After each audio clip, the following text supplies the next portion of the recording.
They walk in that room, they become yours. And you got this energy inside your soul that says, I am the number one determinant of the success or failure of my students. Hey, y'all, when you get back, kick some butt. I'll see you in the winner's circle celebrating your victory. Let's go. Let's go. Let's go. Let's go. Let's go. Let's go. Let's go. Let's go. Let's go. Let's do this. Let's do this. Let's go. Let's go. Thank you, everybody. And we are live. Good morning. Good morning. Good morning. Good morning.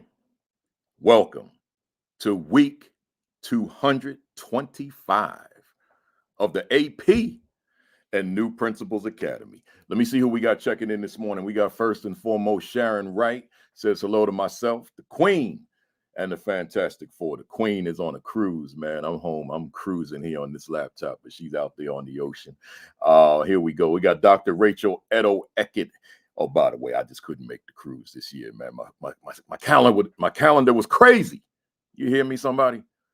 It was crazy. So I'm here. We got Dr. Rachel Edo Eckett in the building down in Maryland, and Sharon Wright was in Blandon, PA. We got Constance Sherrod in the building, Pearl, Mississippi. Takesha High is in the building from Virginia. Grace Castaneda, Kyle, Texas. Michael Benton, Cincinnati, getting ready to start that school year off in his new position as AP. We got Rodney Richardson in Hampton, Virginia. Mia Long in Euless, Texas. That's long. I didn't say that right. I was saying that's like the former congressperson in Utah. Let me do that over again. Mia Lange. I don't know how I got that, man. I can't see. Sleep deprived. We got Lysandra Brackens in the building, North Carolina. We got Tashika Truesdale, Atlanta, Georgia. Dr. Rella Hicks is checking in from Augusta, Georgia. Alicia Scott, Olive Branch, Mississippi. Where we at? Stacy Joy. Said Fabulous Four. Stacy Joy is going to be my guest next Saturday with one of my local colleagues here in Newark, Jonathan Austin. So I'm looking forward to that. 2 teachers coming on next week, man. We're going to have an interesting conversation. Lisa DeBose Walker is in the building from Waco, Texas. Jean Polignano is in the building from Maryland. He said, starting the year here in 9 days and have a great year. Use that 9 days well. Get yourself mentally, emotionally, physically, spiritually prepared for the long haul of 180 plus days. Marsha Poe in San Diego is in the building. Still got to call you, Marsha. Jacqueline Harriet, Nova Scotia is in the building. September Devon Vance Daniels, Jersey in the building. Tony Love is in the building. Alicia Fisher.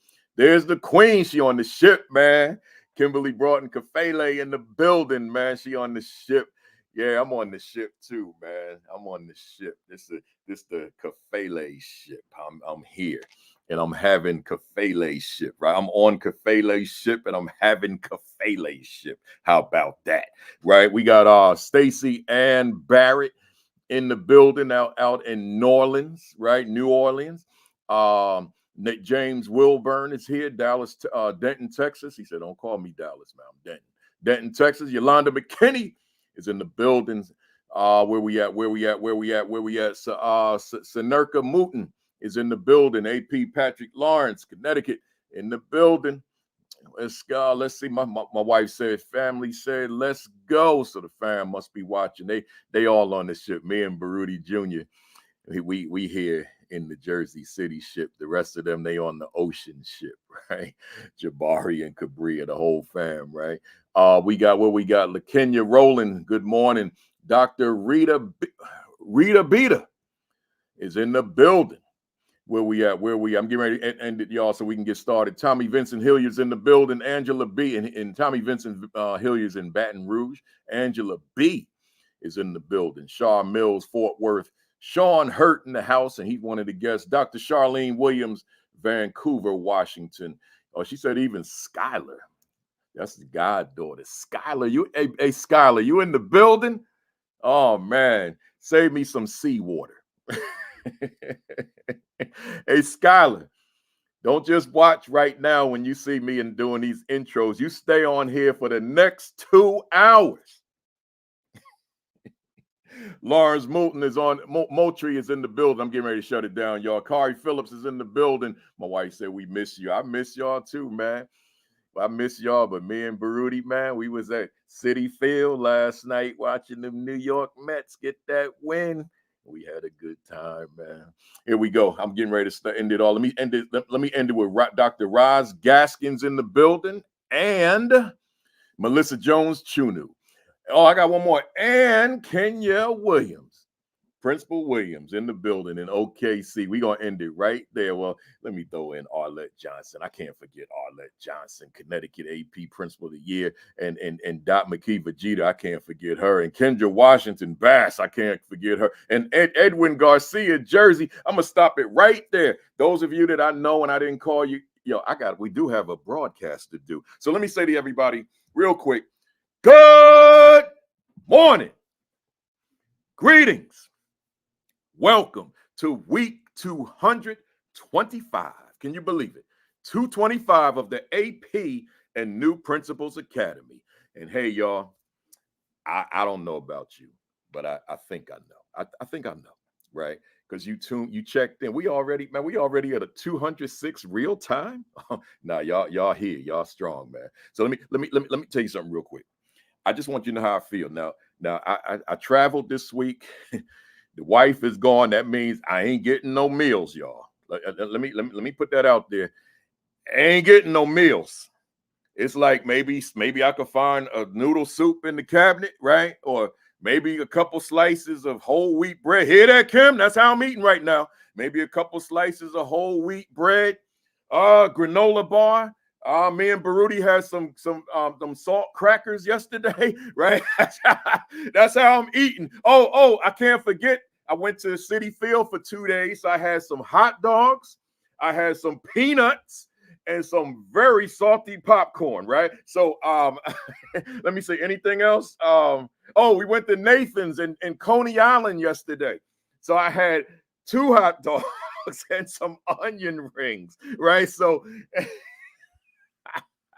that's how I'm living right now, man. Yo, tell the captain of that ship to get that bad boy back to Jersey, man, because this ain't how to live, man. This is how I'm eating. Somebody on the thread probably said, why don't you cook for yourself?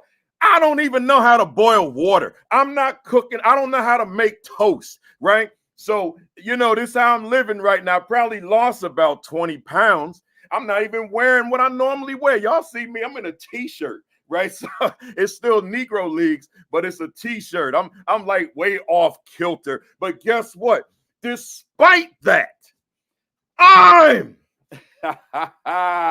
on fire. Woo! Yeah, I still got the flames, man. And what am I going to eat today, man? Let's see. Probably a hot dog, right? So I gotta at least get some salad in me. Y'all understand, man.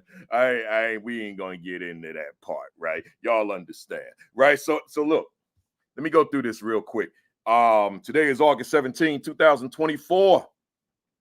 Shout out to Cumberland County Schools. We did a virtual convocation.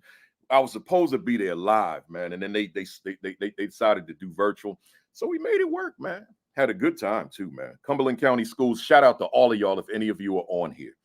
Shout out to Baybrook Elementary Middle administrators and instructional coaches, man. And the principal, Siobhan Carter, Dr. Siobhan Carter, she's one of our families. So shout out to you all and looking forward to reconvening.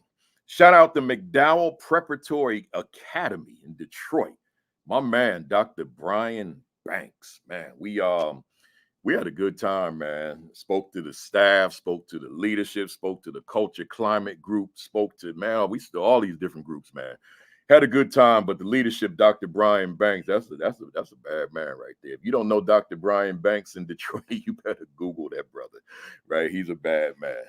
Shout out to you, Doc. Appreciate you giving me the opportunity to spend some time with your school, with your staff.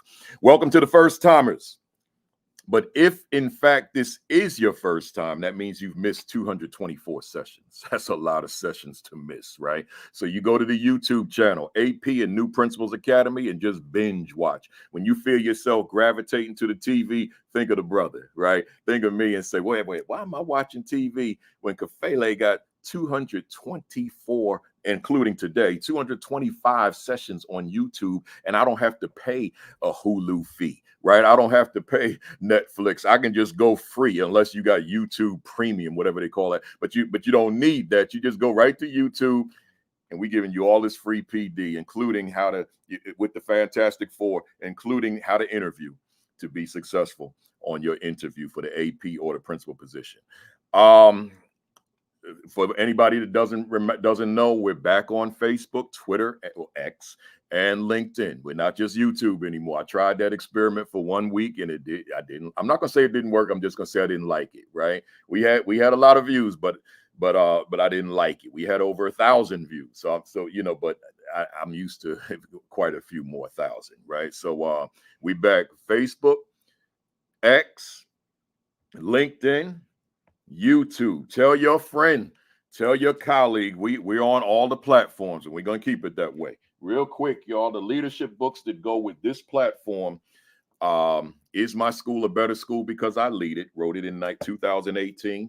Principal 50, wrote it in 2015. Aspiring Principal 50, wrote it in 2019, I think. The Assistant Principal 50, I wrote this in 2020. And the Assistant Principal Identity, I wrote this in 2023. The new joint will be here in December. What is my value instructionally to the teachers I supervise? Man, we finalizing the cover now. You're gonna find that cover like kind of interesting, right? So but we finalizing that now. Be sure to like and follow the AP and New Principals Academy Facebook page. Real quick, y'all, let me ask you for permission. Not that I'm going to say, not do this if you say no, but this is kind of being facetious. Can you allow me to drop a little history before we get to it, please? Somebody give me a yes in this comments, man. Will you allow me to just drop a little something history, and then we'll get right to it. Those of you that have been rocking with me for a long time, you know that I used to drop that history all the time, and I just kind of got away from it, but not intentionally. But let me drop a little something here. Today is August 17th. This is the birth date of the great. I see all them yeses. I appreciate that. Of the great, known as the Honorable Marcus Mosiah Garvey, right? And let me. I'm not going to do a history lesson. I got 5 guests on here waiting, but I just want to give you this. I want to show you a book. You see this book here, Up From Slavery. The autobiography of Booker T. Washington, right? I have to conclude that probably the majority of Americans, maybe worldwide, I could even say, don't know the power of this book, right? It's not just a book. I'm gonna say it again. I would dare say that most people on the planet do not really know the power of this book. They probably don't even know this book was written. I know a lot of people do know, but let me talk a little bit. We're talking about Marcus Garvey, but I had to preface that with this. Marcus Garvey, Black man living in St. Ann's Bay, Jamaica. He read this book written by the former president of Tuskegee Institute in Tuskegee, Alabama. He read this book in 1914, and he was so inspired, felt so empowered, felt so intrigued by this book in my hand, Up From Slavery, Booker T. Washington's autobiography, that he said, I got to come to America and meet this man, Booker T. Washington. So Marcus Garvey, he's in Jamaica, and he's reading the book, but he's experiencing life as a Black man in a colony, right? So we're talking about colonial Jamaica, right? So he's in a colony, and he's understanding racism in terms of where he's living, but he's also understanding it worldwide because he's a reader, he's studying. So he says, wow, this man Booker T. Washington came up with this thing called industrial and agricultural education, which was the basis of Tuskegee. So he said, I want to come to America. I'm coming to America to meet this man. So he was going to come in 1915. I keep wanting to say two because we're in 2000. He wanted to come in 1915, but Booker T. Washington died in 1915. So he didn't come in 1915. He came the year after in 1916. So Booker T. Washington obviously was gone. So as he was here, he literally started what became a movement, right? Not just businesses, but a movement that was felt not only in New York, which is where he wound up, but all over America, all over the Caribbean, many parts of Africa and Asia, just worldwide, this movement, right? People mistakenly call it, I mean severely mistakenly call it, the Back to Africa movement. If that's in your psyche, put it in the nearest garbage can. There's no facts to that whatsoever in terms of him calling that the Back to Africa. He created this social economic movement that has never been matched since he launched it in 1916. It's never been matched. We've never seen anything like this worldwide created by a Black person, right? This social economic movement. I hope I said economic before as opposed to emotional, right? Because I'm an educator and I think along those lines. Social economic movement. So businesses, ship lines. I can go on and on. I'm not going to spend all that time doing that here, right? But I just want you to understand the impact of this man. But I want to go just a tad deeper. I see you, Letitia. So you know I was teaching this back in 5th grade. So let me just go a tad deeper. You can't know, just a little tad, you can't know Malcolm X if you don't know Marcus Garvey. Because Malcolm X's roots are Garveyism. His father was a Garvey leader. His father, Earl Little, lost his life as a result of being a Garvey leader. He was killed, murdered across train tracks, presumably by the Ku Klux Klan.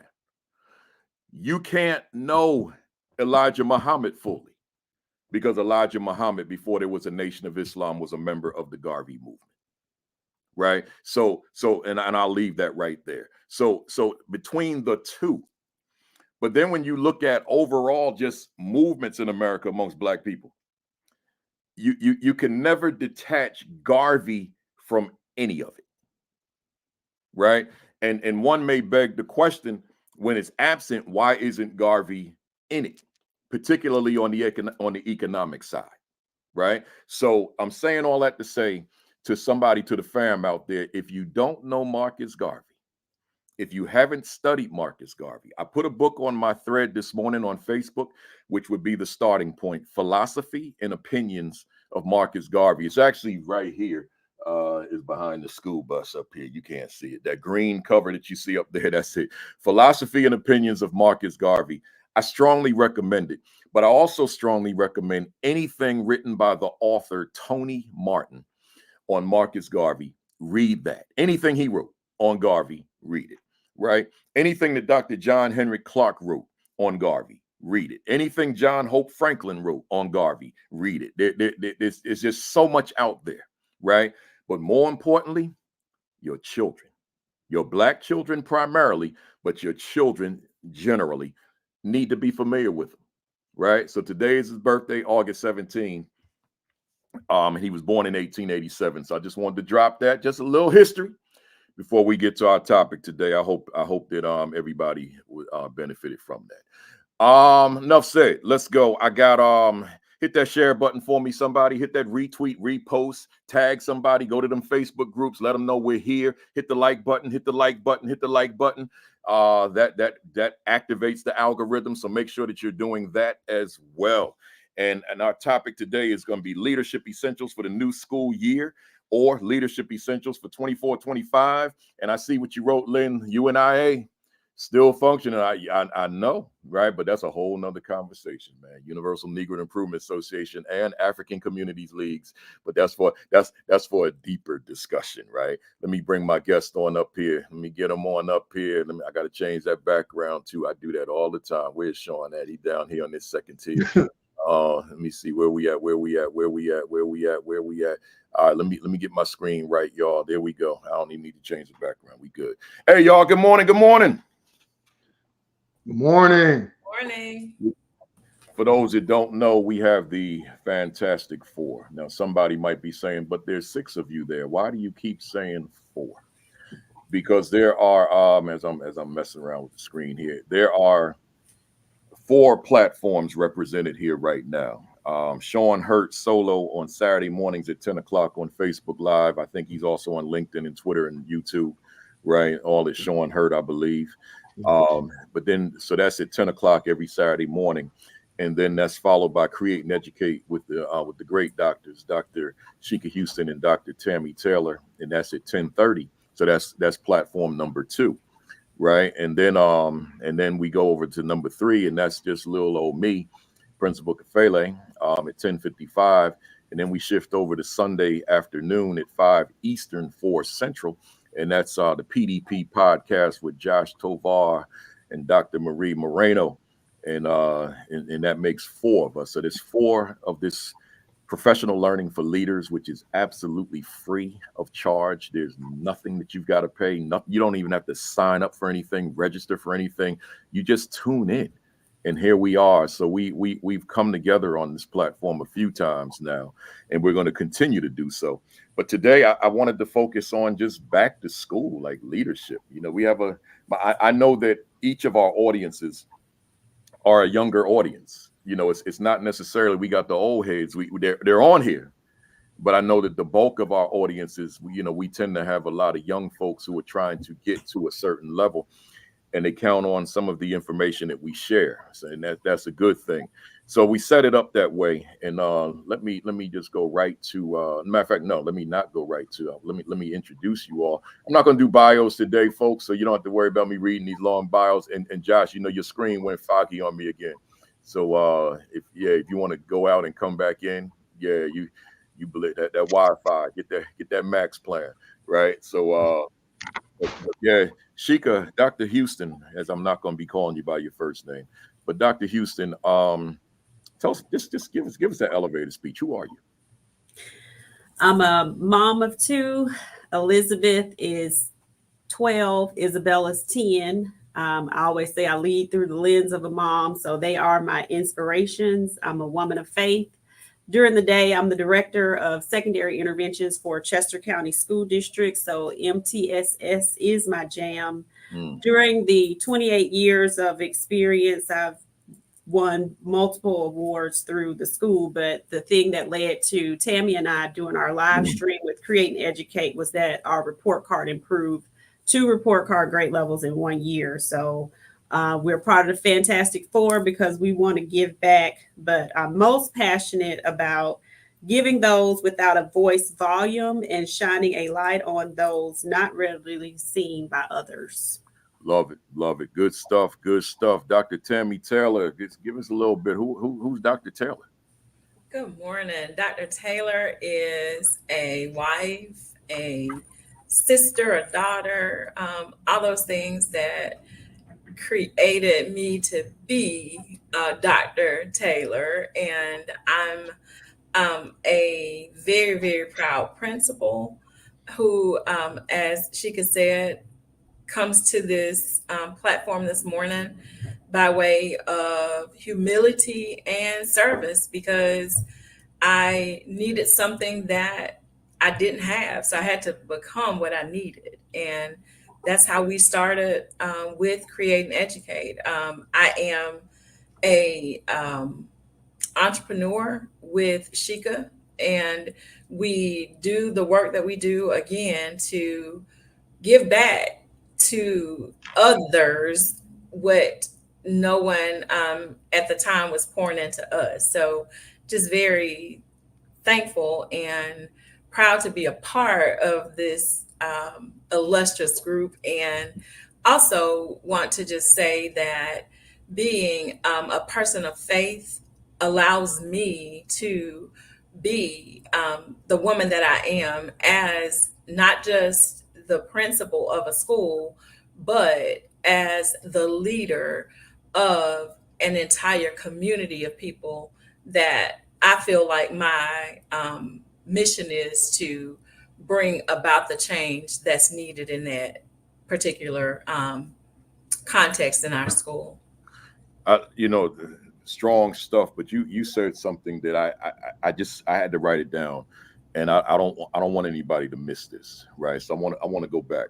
You said you had to become what you needed, right? And I find that to be a powerful statement. Do this for me. I get what you said, and I guess they did. I'm sure they did. Is relative to what you meant on a personal level. Mhm. Let's take this out of the personal level and let's put it right in the classroom. What are you saying when a person needs to become what they need? What does that mean? So I think Principal Kafele, it really goes back to knowing what it is you need. And when you know what you need, you know whether or not you're getting it. And for me, at that time, what I needed was guidance. And instead of getting guidance, I was getting attacked for not knowing. I'm a brand new principal. I don't know what I don't know. I don't know how to be a principal. So when I'm asking questions, because that's the way I learned, she could talk about her jam. My jam is really getting in there and getting to it because that's how I learn. I learn by getting in there to figure it all out. And when you're not receiving what you need by way of someone being able to pour into me the wisdom and the inspiration that's needed just to hang in there. I'm having to get that from Sean Hurt. I'm having to get that from Principal Kafele, and I'm getting what I need from outside of where I needed to come from. So what we decided, and I say we because Sheikah and I were kind of on this journey together. This isn't happening, so we're going to have to be who we need at this moment. And so that way we were able to, again, to draw strength from folks like you and Principal Sean Hurt to Dr. Sharon Porter, Dr. Melissa Chester. Like those folks became a part of the DNA that now makes us who we are as leaders. And that could not have happened if we hadn't stepped up and stepped into pouring into ourselves. I love it, man. I'm gonna move on from it because I'm really, I want y'all to hear me on this. I'm stuck on this because I've never heard it. I'm literally stuck becoming what I need. Right. So let me just say to somebody out there in the fam, write that one down. Right. The intentionality of becoming what it is that you need, right? As opposed to I'm seeking what I need, right? Because that's why I'm so stuck right now. It's like I could do the whole session today just on this. I really could, right? It's like, all right, let me seek out this what I need, or let me become who and what I need. Woo! Woo! That's it right there, y'all. Y'all hear me? Holy Ghost time, man. Let me. All right, let me. Whew. All right, Josh. Yo, man, listen, y'all don't understand, man. I'm stuck, man. Let me move on. Hey, Josh, who are you, man? Hey, good morning, everybody. Josh Tobar, Principal of Memorial Pathway Academy in Garland, Garland, USA. I am the proud son of Virginia and Jesus Tobar. I am their American dream. I am that individual that came over to take the opportunities that this beautiful country has provided us. That is why we're coming in. That is why we're here to take advantage of all the opportunities and give back to our country. This is one of those situations where I am one of those people that have truly wrapped around the whole idea of what can be gained and accomplished in the United States. I am an individual that spent most of his life in El Paso, Texas. I was born in another country. I am the product of divorce, which comes with all the baggage that happens with kids, which we as educators have to deal with the repercussions and the ripples of parents' decisions in their marriage. Not only that, but then I also was, and I'm sorry, like we all say, I'm an old head. I was a big loser in high school. I was a drunk. I used to ditch at least 30 to 40 times per semester. I did enough to get a D, a 60 back then in the caveman times. I was just garbage. That's the reality. I'm sorry. But that does not define who I am now. That allows me the rocks in the road so that I could help a kid as I see him or her walking down that road, remove the rock. Do not trip on that like I did. Do not go through that pain and heartache as I did. And then I needed someone with a big broom, a huge broom, to whack me on the head, and that was the United States Marine Corps. I decided to give back to my country, but in the same pathway, align myself and give back to what I've received up to this point. And from that point on, thanks to the guidance of many beautiful women, that's truly who has made me who I am right now. My mother showed me the pathway of hard work and dedication. Millie Williams allowed me and pushed me to become an administrator. My mom guided me to becoming a history teacher. Carmen Grosset allowed me to become a principal. And for the last, I'm starting year 32, Jefe. Year 32, week 1 down of year 32. All grade levels, elementary, all the way to teaching classes at the master's level. And it's been a true joy making sure that this young Hispanic male from another country continues to give back to the country that has given him so much.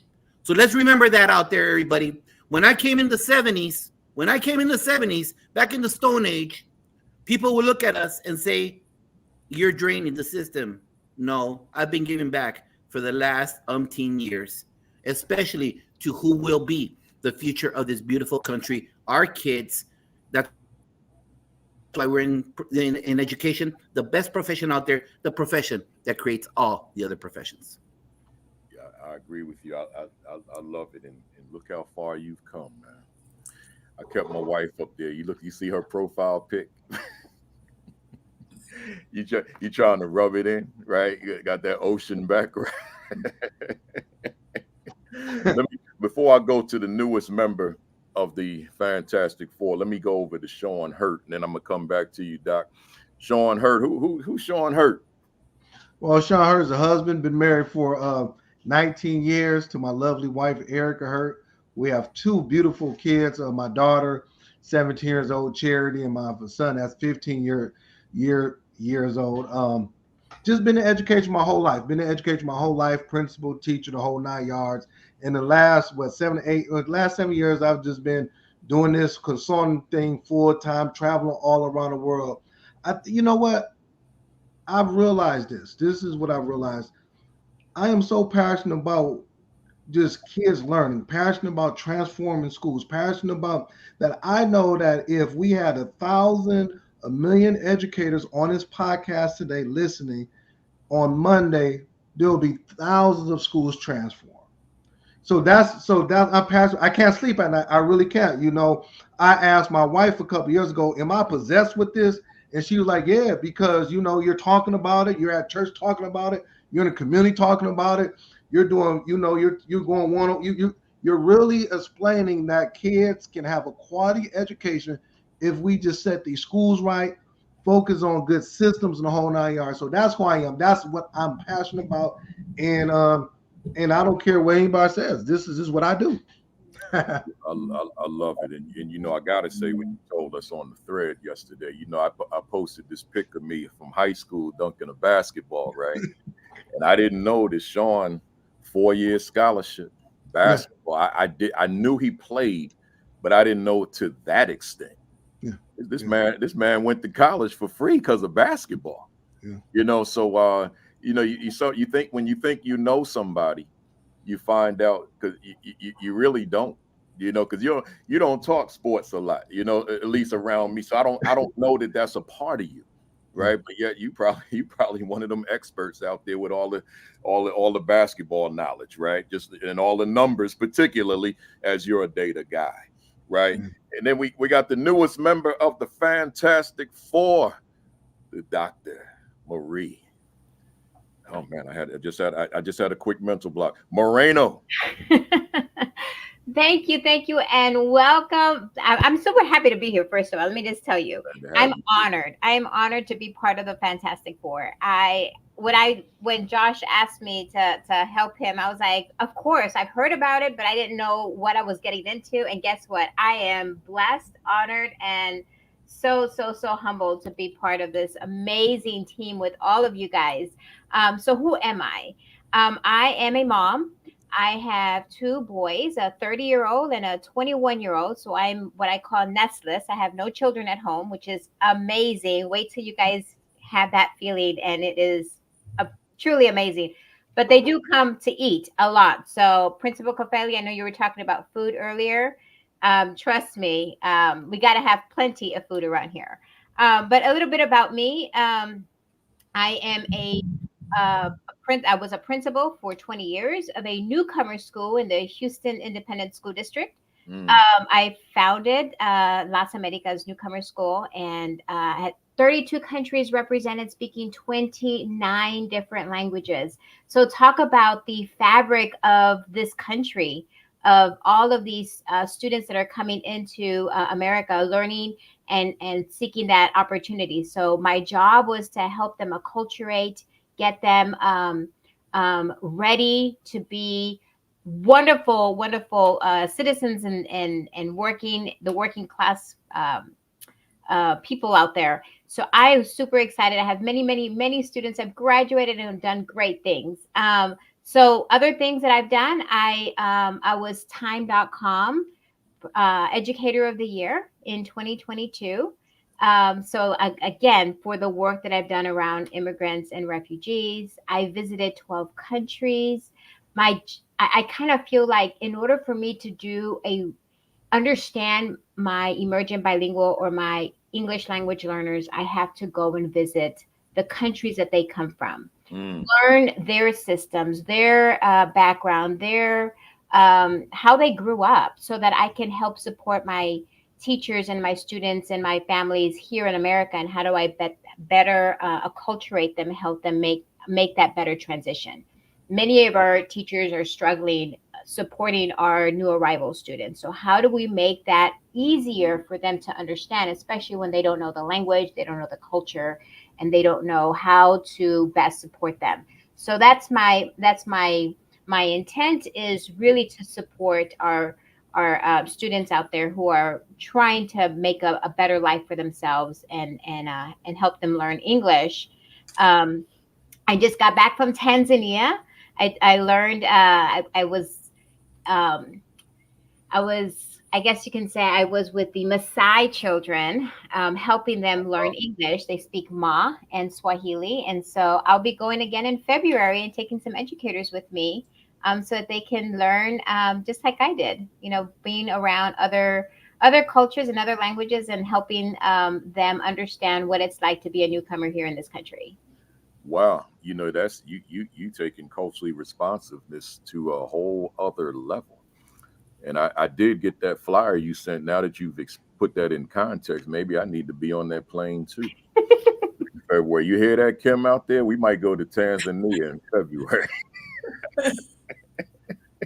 If you go to my Instagram, specifically my Instagram, there's lots of videos in Instagram of me working with children. I've been to Cuba, Tanzania, Uganda, Kenya.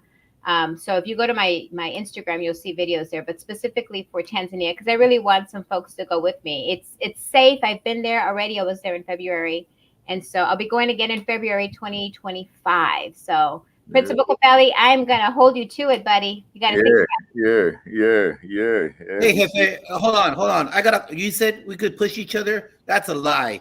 She puts videos of walking tigers and lions and some weird creatures out there, and they have those open. No, Oh no, this Mexican is staying here in America. Sorry, I moved to Africa. She said she's going, Josh. Yeah, count me in. Yeah, that sounds like something I need to look into. Let's talk a little bit about this back to school for these leaders that are on the call this morning and who will see the video later on. Dr. Houston, you had given me one and broke it up into 5 parts, and I just kind of took the first 2 and combined them in this first part, and I'm gonna read it for the fam out there. Dr. Houston said, how will we, school and I, be better than we were last year? Next year, a folder for every event, process, and procedure, and then look at the data pertaining to what's in the folder. So again, how will we, parentheses, school and I, be better than we were last year? I think that's probably the best question to open this conversation up with. Dr. Houston, floor is yours. What are you saying to the fam out there?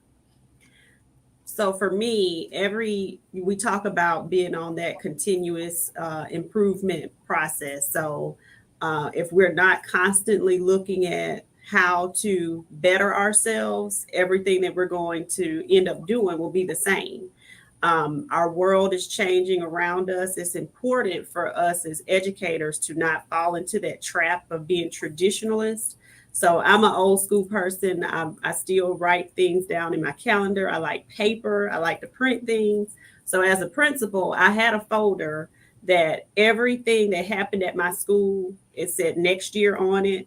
I always reflected on each thing, every event, everything that we did. How could it be better? What could we do to improve it? And not just my thoughts. I would, talk to people. If it were a parent event, talk to the parents, get their feedback, because you need different perspectives, not just your own. So everything that we did at the school, I just wanted it to be done well, but I wanted to look for ways to always make it better. Yeah. You said not necessarily being a traditionalist.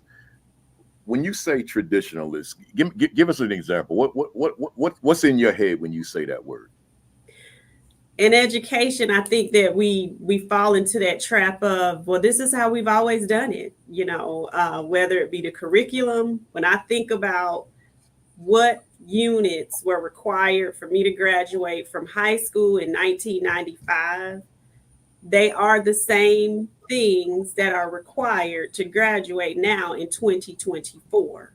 We fall into the rut of being traditionalist because this is what has always been done. So this is what we'll continue to do, instead of pushing the envelope, or instead of saying, hey, we probably need to update this. We have Tesla trucks that can drive themselves across the world. We need to update our curriculum. So just not falling into that trap of always doing what we've always done. I love it. Is there anybody out there in the fam, real quick, and I'm gonna turn it over to whoever may want to jump in here. Anybody in the fam right now that you kind of seeing yourself as just a traditionalist, like every year it's the same old thing, you getting stale, you getting bored with the work, you burning out because you're not evolving with the times, right? I mean, you look at each of us on this screen right now. We're none of us on this screen, including when Josh gets back on, none of us are the same as when you met us a few years ago, right? Those of you who met us online, you watch Sean in the morning. Sean not the same Sean he was 2 years ago, right? Dr. Houston, Dr. Taylor, they're not the same people. I'm certainly not, right? And neither is Josh. And I'm getting to know Dr. Moreno now. We're if I was that guy, I'd be so bored with myself, I'd find something else to do. Right? We have got to evolve. We can't, although it may have looked good back then, we have got to grow. Anybody want to jump in here? Yeah. You know what? Dr. Houston made a good point, and that word is called insanity. See this? Yeah. See, this is what we're doing. We're saying, all right, we're going to do the same thing that we did last year, 15 years ago, 30 years ago, and think we're going to get the same result. I mean, think we're going to get different results. It's not working. It's not working. So what we have to do is this. First, what I'm saying is this, is that first we have to raise the standard. Everybody put in the chat, raise the standard. And then what I mean by raise the standard, as building principals, as leaders, we can't just say, okay, we're at such and such school and they've been low achieving for 30 years. I'm just going to go ahead and just do a little bit of extra something, just take them to the next level. No. What I am saying to educators is that, do you want to be the best school in your state? If you are in Texas, in California, do you want to be the best in your state? I don't want to hear about the district. I don't want to hear about 5 miles. That's fine. But at the end of the day, do you want excellence? Do you want to be a reward school, a blue ribbon school? All of these awards that's given to these top schools. Why aren't we saying that's what I want to be within the next 2 to 3 years? I'm not talking about 10 years. I'm talking about right now. So when we get that type of mindset, and now when we have that mindset, then now it will lift up the students. It will lift up the teachers. It will push you as a leader to be that best person, because you are achieving something that has never been achieved in your district or in your state. So let's raise the standard. Let's just raise the standard for excellence. Raise it. Love it. Raise the standard. I see the thread, man. Y'all right. You raise the standard. Raise the standard. Raise the standard, because even with the sports analogy, who says, hey, this year we're just going to be a losing team, or we're going to barely make it? Everybody should be like, hey, we want to win a championship. We want to win a Super Bowl. Now let's take that to the educational realm. Why aren't we saying, I want to have the best school in the state of such and such? What's wrong with that? What's wrong with it? What's wrong? I love the analogy, Principal Hurt. I think that whole dynamic, I love the energy too, because when we show up, we play to win. That's what my staff, they know that about me. We're not just in the game to be playing for the sport of it. We're not expelling that kind of energy. We're in this to win this. So when you set that standard and you've raised that bar, they will come and meet you there. And I think a part of what this kind of goes back to what Sheikah was saying about taking a very introspective look and reflecting on how are things going. When you teach that, and that becomes a part of the culture and the way that things happen in your space, that doesn't just stop with you as a leader. You start to see that your staff does the same thing. They're looking to see, okay, well, they're coming to you after this event saying, you know what, next year we definitely need to move the bleachers back one more section, or we need to have seating on the opposite side of the gym from the beginning, because they're thinking too about how do we make things better? How do we get to that standard of excellence? And I think we only get there. Reflection is mandatory. See, and I'm just going to step away, but Dr. Taylor, this is what we have to understand. When I first met you, you said, listen, I want to have the best school in South Carolina. You was determined. So you didn't care what anybody said. You didn't look at the history of the school. You said, if I am the principal of the school, I'm going to take this school to the next level. So your energy, your determination, you blocked out all of that stupid noise. And then within a short period of time, see, a lot of times, well, we'll take 8 or 9 years. You did it within a couple of years because the standard was raised. It wasn't just, hey, we're going to be average. It wasn't just, we're going to be good. You said, we're going to be great.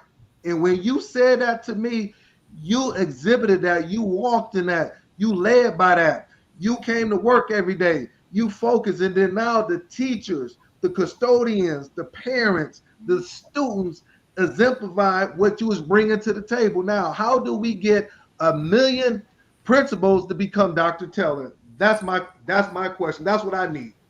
And I'm gonna just add to that, Principal Hurt. It was 1 year. She did it in 1 year, and your raising the standard is directly correlated to what you believe. That's so right. If you don't have a high standard, if high standards don't exist, that exemplifies what your beliefs are about your school and your students. And add, Sheikah, to what you believe, you add to the end of that what you believe about the people you serve. Mm-hmm. Exactly. But let me kind of add to that, because sometimes what principals are afraid of doing is taking risks, right?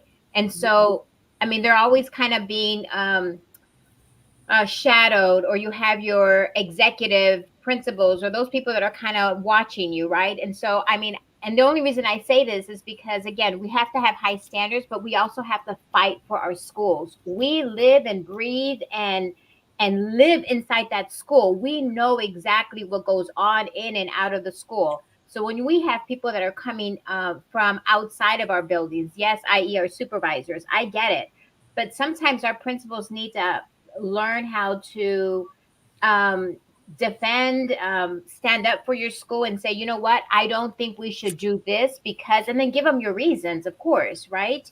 Because I just talked to someone yesterday where they are changing the master schedule when school is already going on. And I said, why are you guys changing your schedule? That's a master schedule is kind of something that you do over the summer, right? They're changing their schedule. And then now, guess what? People are upset. And so now they're changing the schedule back to what it was in the summertime. That's too much craziness going on in your classes and your students and your teachers. And so what happens then is there's instability. So you have to kind of set your ground. Even though your boss says change your schedule, you have to kind of say why. What is the rhyme and reason behind all of this? Because you have to stand up for your school. And Dr. Moreno, you cooking with gas now, because we are in a culture that exists now in districts where people want to run schools from the district office. If you have to run a school from the district office, why do you need the principals? Because I'm at the district level now, we have to be confident in our coaching abilities to be able to trust principals to do their jobs, the jobs that we hired them to do, and make sure that we're competent enough to coach them along the way. That does not mean control. Coaching and controlling are not the same things. That's right. You know what? I got to jump in. I'm sorry. You guys give me too much fire right here. All right. Number one, I refuse to be stagnant water. I tell during PD and in morning announcements repeatedly, I tell everybody, I don't wake up to suck. We are not there. And I gave during PD, Maria, I think I did it when you were there. I talked about that beautiful spiritual soul. If you don't follow her, Robin Jackson.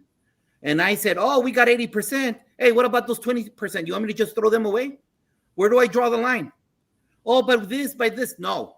Remember, everybody, we all literally chose to be at that school. You chose to be at an F campus. You chose to be at a D. You interviewed and you prayed to God when you went to your car after the interview that you get called back for the gig. Well, you got the gig. You got the chair. You got the classroom keys. You got the Promethean board. Now make him win. Bill Parcells always says it. Those of you that don't know that, the Tuna football coach, very successful. Your record says who you are. And you're the head coach of that campus. And if the record says you're an F and you're doing the same thing, you wish you were stagnant water. You're just that little white dog chasing his tail in a circle, and then you got to drop cash, if not get moved to become a teacher again.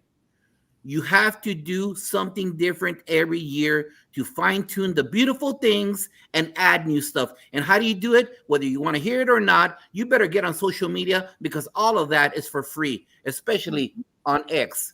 Because right there, EduX has billions of ideas from educators around the U.S. So you, my friend, educator in Wisconsin, educator in North Dakota, and in Maine, if you are at an F campus and you do nothing about it, you choose to suck.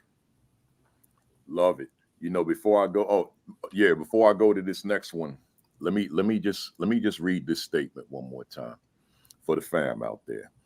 How will we, school and I, be better than we were last year? What did you do over the summer? You and your team, you and your colleagues, you by yourself. What did you do to ensure, I don't care how great last year may have been, what did you do to ensure that next year, this year we're in now, is a better year than ever? But I cannot move on without at least highlighting the rest of this statement. Next year, a folder for every event every process, every procedure. That's the whole 6-hour workshop right there. Right?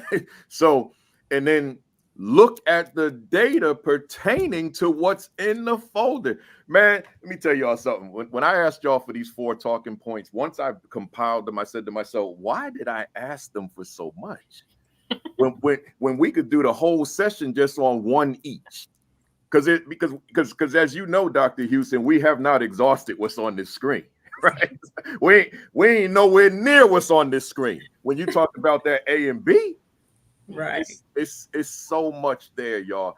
That's why you got to stay connected to the Fantastic Four every Saturday, because they're gonna cover it on their platform. You got to stay connected to us. Let me go on to Dr. Taylor here, because man, I'm pumped about this one. And a lot of the fam, we have 517 real time people right now. That means we already got thousands have been through, right?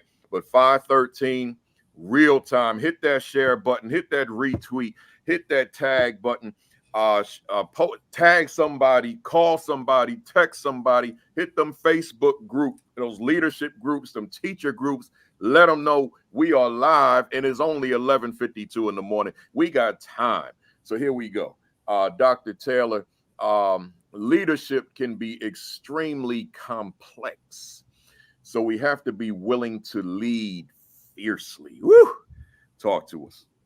So I was thinking, Principal Kafele, when you were asking us about, especially like starting a year, we have to be real. Like we started the year, and I've told y'all before, I love the beginning of the school year. I like the end of the school year. Like it just has this unique kind of energy, and you're just so excited about the year to come. But the thing that I think, especially when we have a platform like this, to be able to be genuine and sincere with people, we have to have real talk. And the truth of the matter is, leadership is very complex. It's great, and we do it because that's what we're called to do. But it's not an easy thing to do. But what we have to be committed to do is to do it with fierceness. And I wanted to just share this, because when you look up the word fierce, and I'm talking about like an Oxford definition, you have 3 real distinct definitions. So people shy away from the word fierce because it sounds like it has negative connotations. And the first definition has something to do with ferociousness, and the second one is like powerfully destructive or something like that kind of relates to weather and storms and stuff. But the third definition, which is the one I want to lean into for us in our discussion this morning, it talks about showing a heartfelt and powerful intensity. And I just thought, this is the time to have that kind of conversation, because it goes without saying, as a leader, we really have to have heartfelt intensity. That's what we have to lead with, that type of passion. You know that you have all of these things that are coming at you. We have to be consciously aware of what's going on and of every aspect of the school. We've got challenges that we face every single day. We have to be aware of what those challenges are and how we overcome them as we are leading schools to success, because that goes back to what Principal Hurt was saying. You lead your school and you want your school to be the best school. So you are all in. You're in there. So whatever it is you're going to face, you got to face it. You got turnover with staff, and now you have to worry about, are you going to be able to make a good hire to replace the people that you're leaving? You're always going to be faced with, even though we're telling our staffs that test scores are not the end all be all, the bottom line goes back to, we still get judged by them. So you have to navigate that in a way that makes the staff not feel overly pressured by it, but at the same time, willing to work to meet the standard or exceed the standard, so that your school isn't looked down upon. You got labels and budget cuts. Y'all wouldn't believe, I lost over $100,000 from my budget this year. So you're facing all these complexities. Then you haven't even added into the conversation for us yet the needs of the students. You're talking about you want to make sure that your students are getting what they need academically, yes, but you also want to make sure that you're providing a strong safety net for them so that they can thrive behaviorally. Their social emotional is great. They're going home to good situations. Like all these things come at us. And I think what we have to do is we have to work all those things together.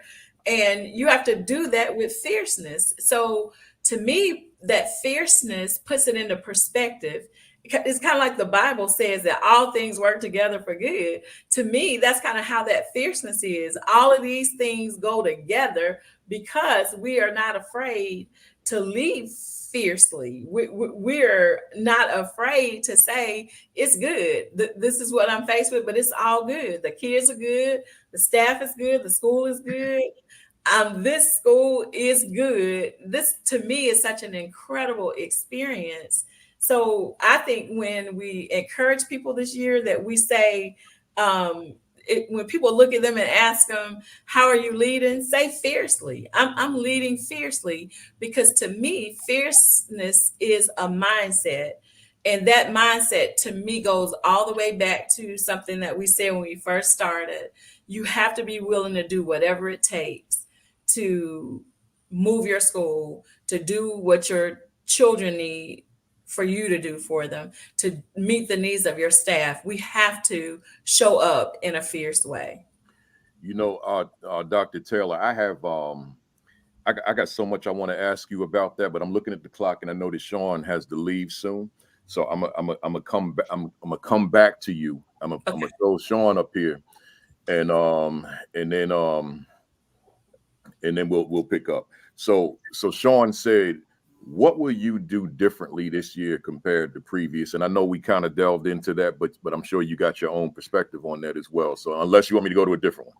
No, that's fine. Yeah. I think that, you know, that's the question when we talked about the insanity thing. You know, we cannot keep doing the same thing that we've done in the past. And then I want to tie that into what Dr. Teller said with the fiercely thing. We must deal with the elephant in the room. A lot of times we don't want to deal with that elephant, and everybody in the room will see the elephant. They'll know it's there. It's been there for many years, but we don't want to deal with it. And then I think that in order to do something different, we got to deal with these brutal facts. If we're a F school, a D school, that's what it is. It's called getting on an academic scale. We got to get on there and just deal with it and not hide behind it. But then also say, you know what? We are a F school this year. We're a D school this year. But at the end of the year, we're going to be a C and B. You know, that is a non-negotiable thing. So I think making sure that we are looking at things in a different light, doing things differently. Now, doing things differently doesn't mean adding a whole bunch of stuff to your plate. I would say, hey, you might want to take away some of that stuff that you've been doing that's really not moving the academic needle. Why are you having 10 meetings every week? Why don't we cut those 10 meetings down to 2 meetings? You know, why are we just doing whole group instruction? Kids are bored, kids are wilding out, things of that nature. Why don't we allow the kids to move in the classroom? Why don't we do some different instruction? You know, as a principal, how can I coach my teachers knowing that I got 80% of my teachers are first or second year teachers or non-traditional teachers? How do I coach them differently so we can move them to the next level? So these are the things that we're scared to have, these courageous conversations to deal with the elephant in the room. So that's what we have to do. That's exactly what we have to do. Anybody want to jump in? I agree, Principal Hurt, wholeheartedly. We have to definitely be willing to make sure that we're coaching teachers, doing things differently, looking through a different lens. And it like you said, it goes back to what Dr. Taylor said about leading fiercely.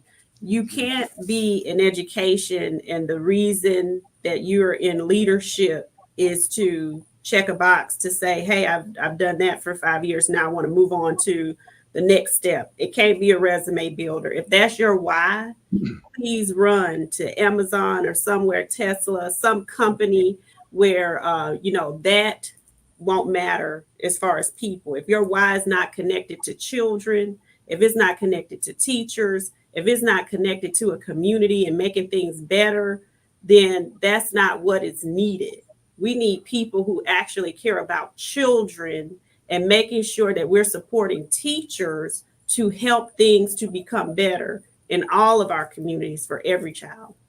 And I love that too. I'm sorry, Principal Hart, but I just love the tenaciousness of it all. Because like when you're talking about like being real, you have to you have to be honest with yourself. When you go into a classroom and you don't see quality instruction and all you see is whole group instruction, kids are everywhere and things are not lining up that they're going to yield you any success, you're right. You've got to be willing to stage an intervention right then and say, listen, this isn't going to work. And what I love about the way that you operate is what you're saying is we need to coach them into correctness. Like the expectation for what I want to see happening in my school, who can tell anybody better than me? I'll coach you up to be what I need you to be. See, and I just want to just give two examples because the first thing is this, is that I want everybody that's on here on Monday or whenever the kids come, bring all of your students into the lunchroom to whatever 1,000 students, excuse me, and I want you just to have all those kids in one area and see the potential of all of those kids, but realize that it rides on me. See, that's a whole different perspective. When you got 1,000 kids, 500 kids in one room, and you know that if I set the school up right, if I can get the teachers moving in the right directions, we can change the narrative of all of these 1,000 kids in this room. Do that on Monday. Now, the other part on that is this. Now we gotta get to work. So now you ask the question, all right, Hurt, that sounds good, but now I got 80 teachers, all of these first year. How can I coach them to be able to move? So what I did was this, a strategy. I would always go into the classroom and do my little observation, pencil and paper, and then at the end of the day, meet with Dr. Houston.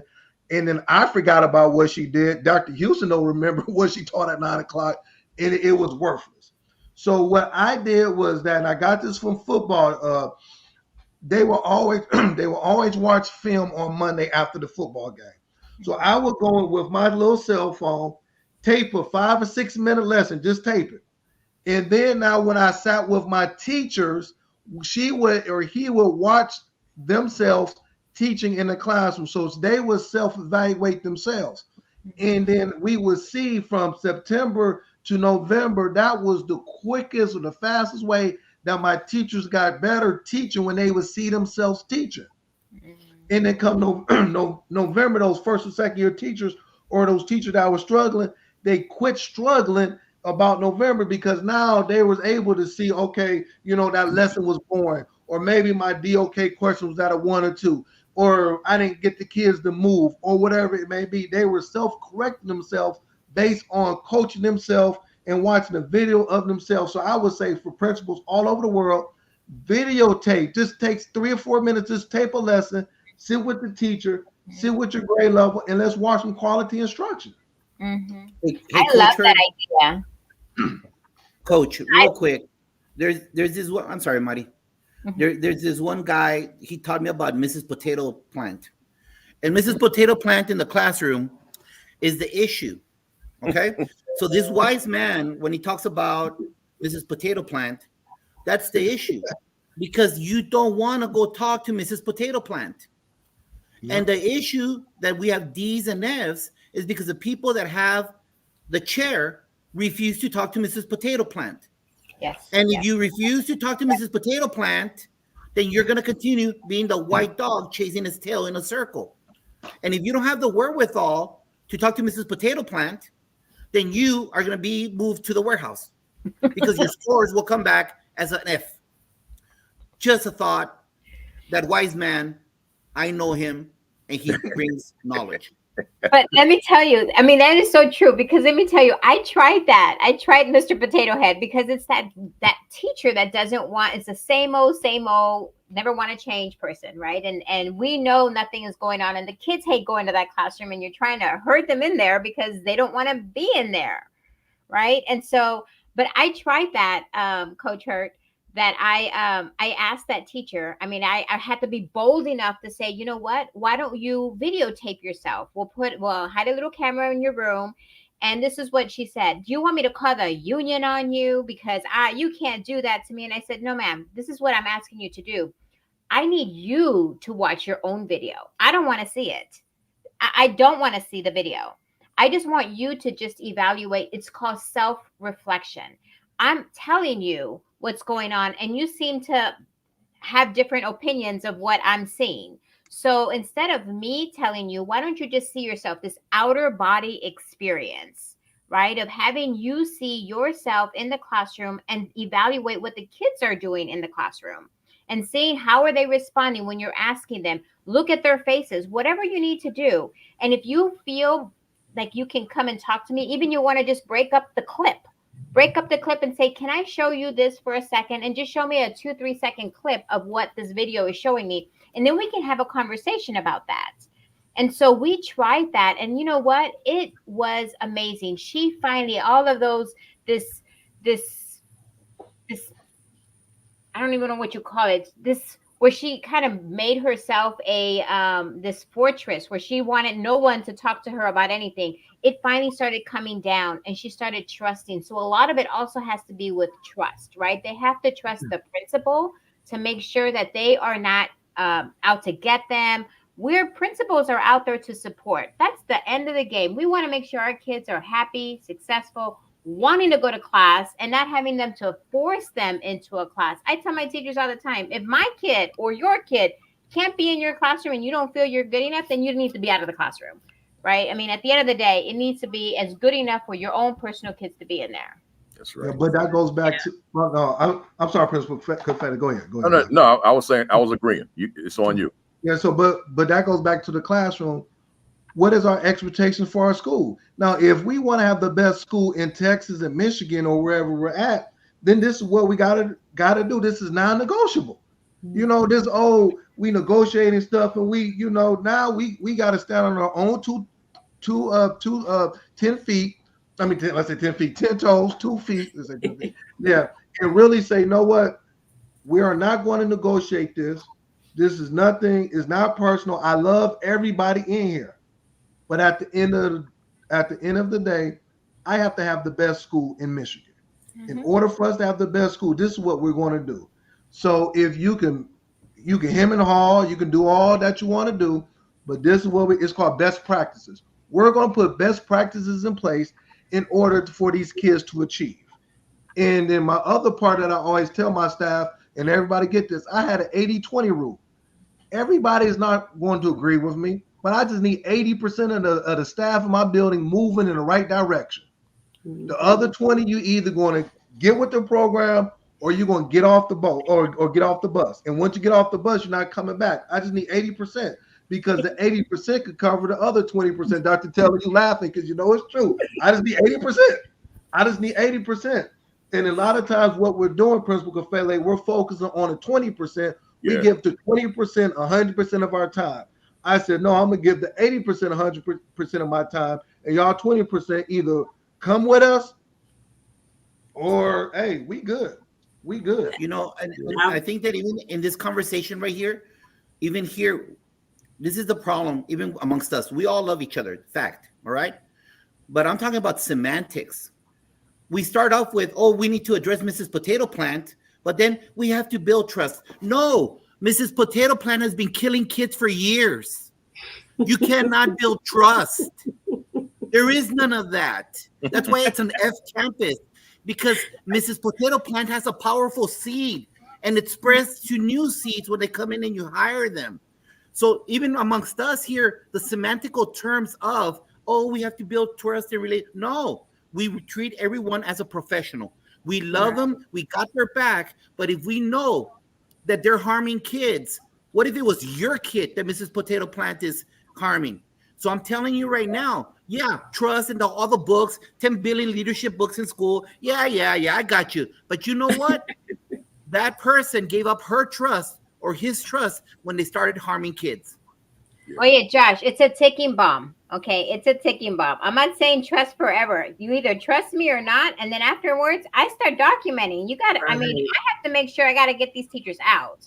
I was called. Yeah, but I'm reading the thread on the comments, and it's a bunch of educators, and that's where we get lost because people are not willing to have the conversation with Mrs. Potato Plant, who's tied to the board member.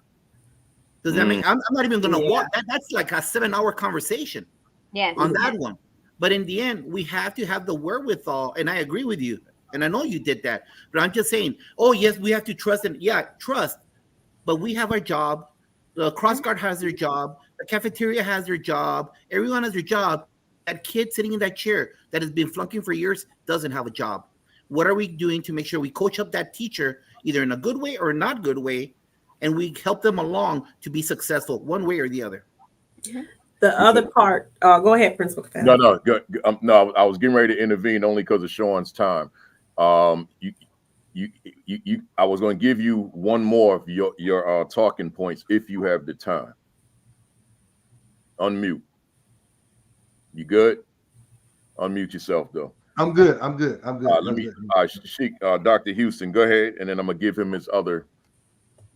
I was just going to say the other side of that to what Josh was talking about too is that principals are what Dr. Moreno said, you know, they have that thing about, you know, the union coming against you or, oh, well, what if they leave? You know, we're in a climate to where if we losing too many teachers, they're going to be coming down saying, well, what are you doing? Because I got asked that question when I had 17 people leave, when I had to raise the expectation.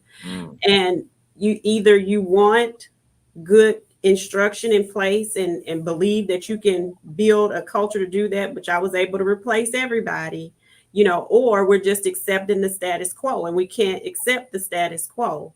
I had to ask the teacher specifically, and I do what Principal Kafele tells us, we do got to take our time singing the love songs. We got to go in and do some tank fillers, you know, and then I'm coming back to say, hey, let's work on this. But I had to ask her specifically, would you want your daughter to be in your class? And she came back to me later and said, you know what? That hit me when you said that. And the answer was no.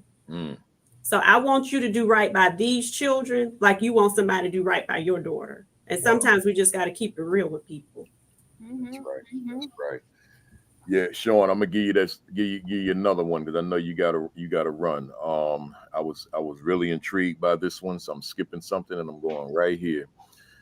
You said, how should I address teachers or staff who are attempting to undermine the school? So that might be that 20%. So it's a good bridge right over to this one. So the floor is yours. So the first thing that I always do at the beginning of the year, I will always let everybody know what my vision is for the school, just across the board. This is my vision for the school. So everybody knows, you know, what I feel about it, okay? And then from there, I would then meet with everybody, every human being in my building, in my office for 5 minutes just to talk about, hey, this is what I expect from you before the kids come in. This is the vision, this is what I expect, and things of that nature. And then ask the question, do you feel that you can achieve what I'm expecting inside of the classroom? Now, when everybody's going to say yes, they're not going to say no. But now when the school starts and when those kids are in there, now, once again, I'm spending, and it goes back to this, I'm spending 60% of my time in the classroom looking, observing, smelling what's taking place in my school. I'm not in my office, but I'm in those classrooms. So now when I'm seeing something that's not right, or when I'm seeing poor instruction that's taking place, I address that. I have to address that because once again, if we don't deal with the elephant in the room, then it's going to get bigger, then it's going to explode. So now we're addressing it, and then even to the point where we have those conversations in the teachers' lounge. well, I don't like Raheem because Raheem is blah, blah, blah. Hold up now. We need to talk about that because I don't allow that in my school. We're not going to talk bad about these kids. We're not going to talk bad about, well, this is the school that just accept failing kids. What? No, we're not going to have those type of conversations. So to answer your question, I have to address it because what's going to take place is this, everybody. If you don't address it, your superstar teachers will leave your building and go down the street. And then now you will have these teachers that can care less about you. So what I'm going to do is this. I'm going to address it. And when I address it, the superstar teachers love it. See, that's the thing. The superstar teachers will have your back. They'll say, no, this is how our climate and culture is.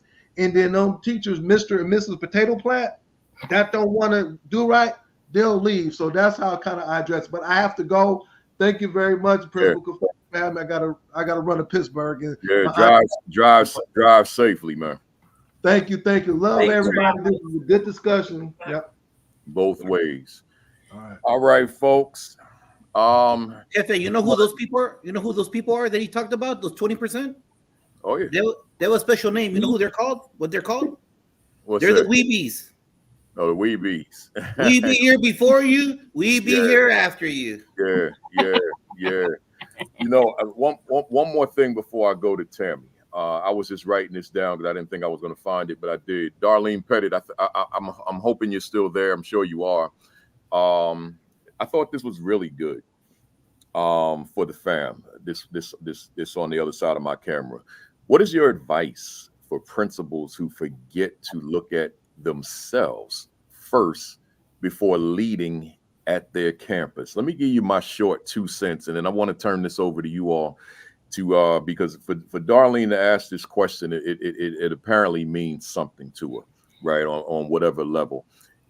For me, when I first looked at it, Darlene, what is your advice for principals who forget to look at themselves before leading at their campus?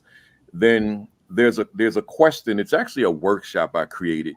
I haven't delivered it that many times, but it's in this computer, and it's posed as a self-reflective question, and it goes like this: who is that leading my school? Right? Hear me again, somebody. Who is that? Like that guy, that woman. Who is that leading my school? See, in other words, we could lead a school and not even recognize who we are as leader of that school, or know who we are as leader of that school. And it boils down to the question, who's that leading my school? I want to give you where that came from. When I won and one of my Milken brothers is on here too. When I won the Milken Award back in 2009, the Milken crew came in and they filmed me for 2 days, just followed me with a camera.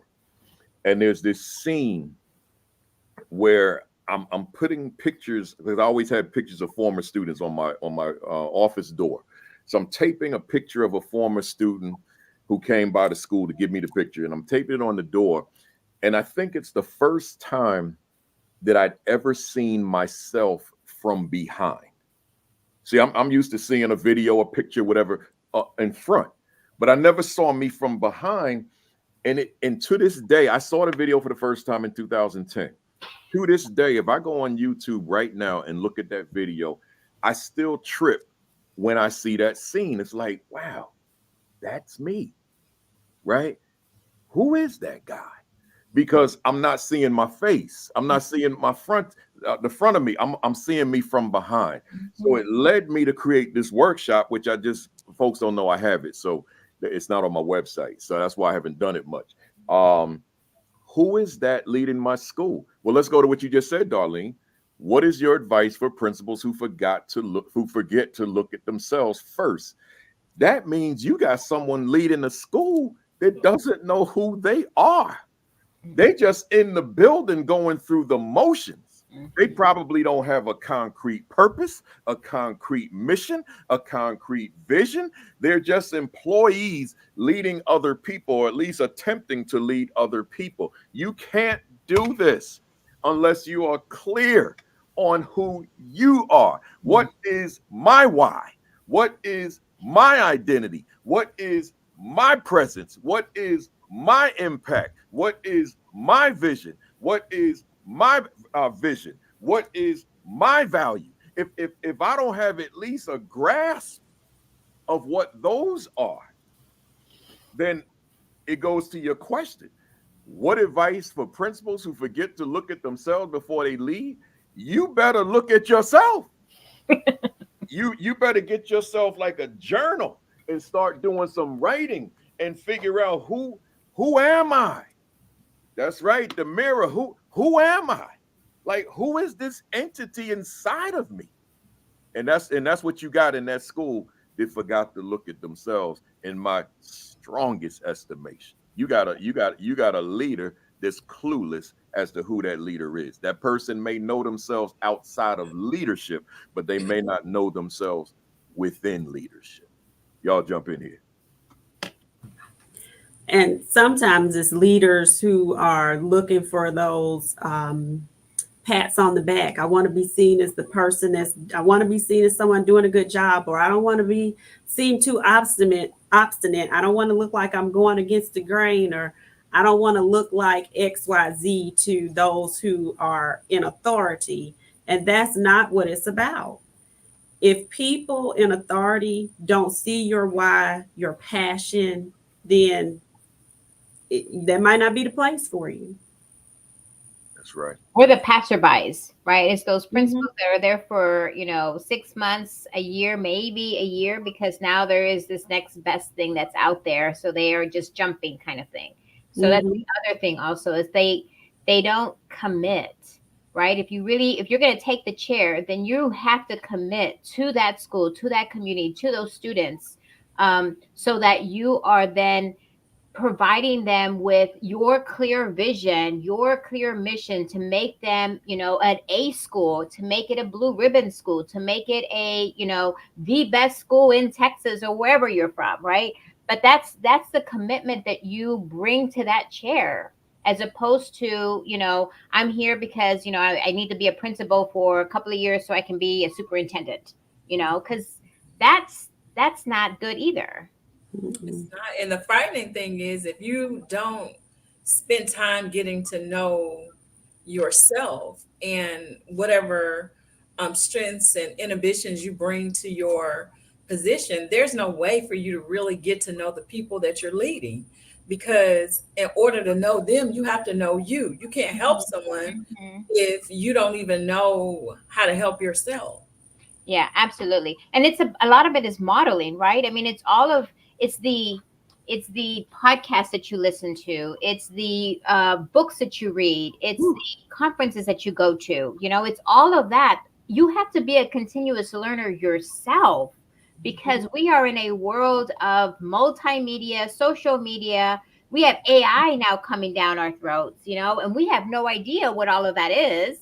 And so we have to make sure that we stay abreast of all of that, to make sure that we are continuing to provide support to our new people that are coming out, those millennials and Generation Z, and wait till the alphas get into the school system.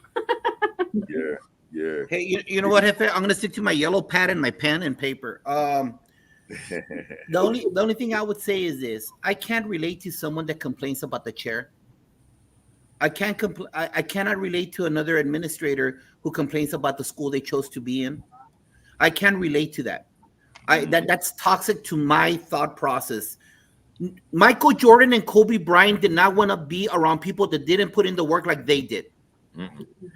Everybody on their team despised them because they put the standard so high.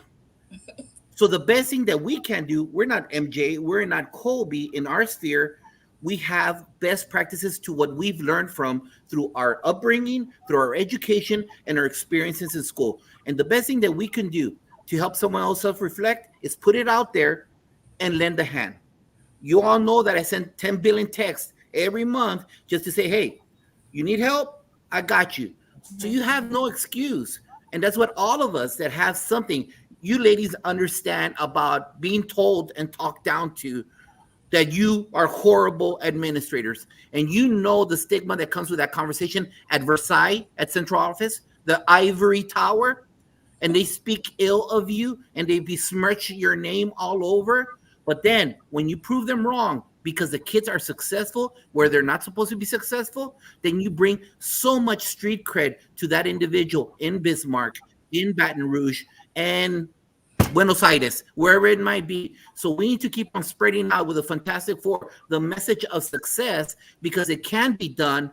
And some people just have so much pride, they choose not to ask for it because they think they have the chair and they should know it all. You don't know it all. I'm starting year 32 and I'm still learning. Same here. I'm still learning. Let me go back to Tammy. Let me put it back up here though. Let's see where we at. Here we go. So I and I won't ask all the stuff I was going to ask you, but I wanted to ask you this question. You talked about leading fiercely, and it made me think about a lot of what has transpired since you said that. It wasn't necessarily tied to that in terms of that 20%, for example, and those folks who are not on the same page with us. So here's my question to you and anyone else who wants to jump in. How do we lead fiercely? No, I don't want to word it that way. We're leading fiercely. How do we get others to jump on the bus with us, to lead fiercely with us, or to have a mindset comparable to ours, that I'm with you? I want to lead. I want to teach fiercely, or whatever the capacity of the employees in the building. Everybody's not a teacher, so whatever they are, I'm with you. I want to go hard fiercely with you. How do we transfer that to other people? That's my question. I think Principal Kafele, with the way that, even with the way that I share the definition, how it reads with heartfelt intensity, when people see that you are all hands, all feet, like you're all in too, and they see that you are leading the way that they can associate the successes that you're experiencing to it. You are consistent. You are really a person that comes to them with integrity. We talked about trust, and I know Josh came from a different lens, because I understand exactly what he's saying. But contrary-wise, you have to think about it this way.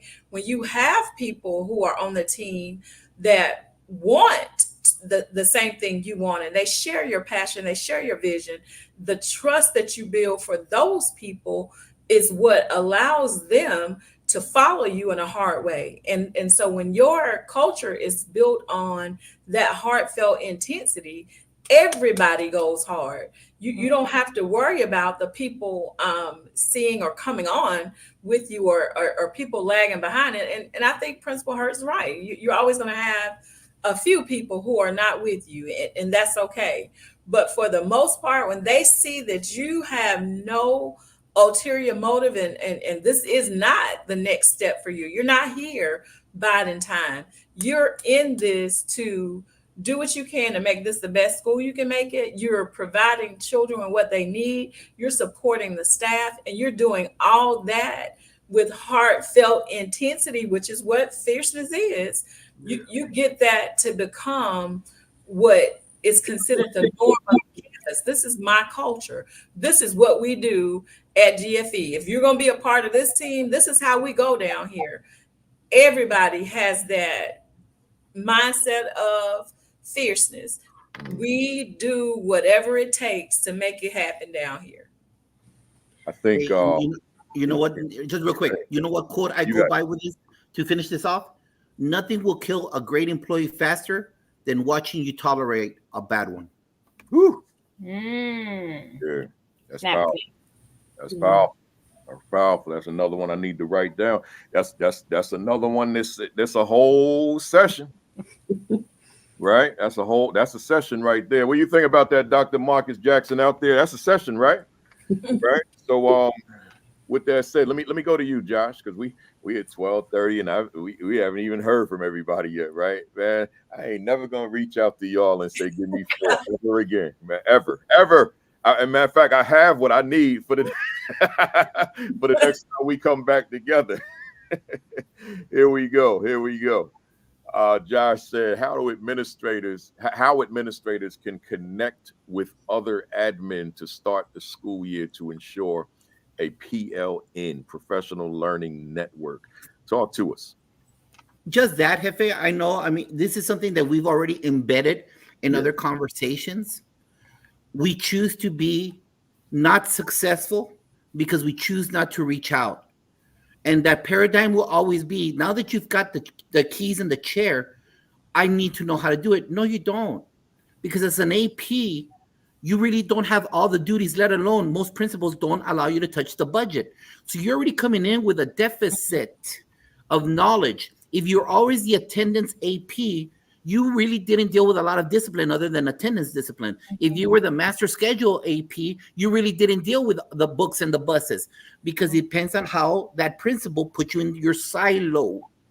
And so you are going to go into the chair, the final chair, with gaps of knowledge.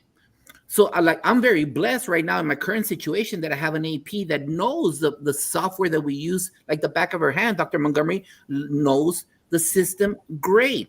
So I tell her, tell this caveman what's happening. Coach me, teach me.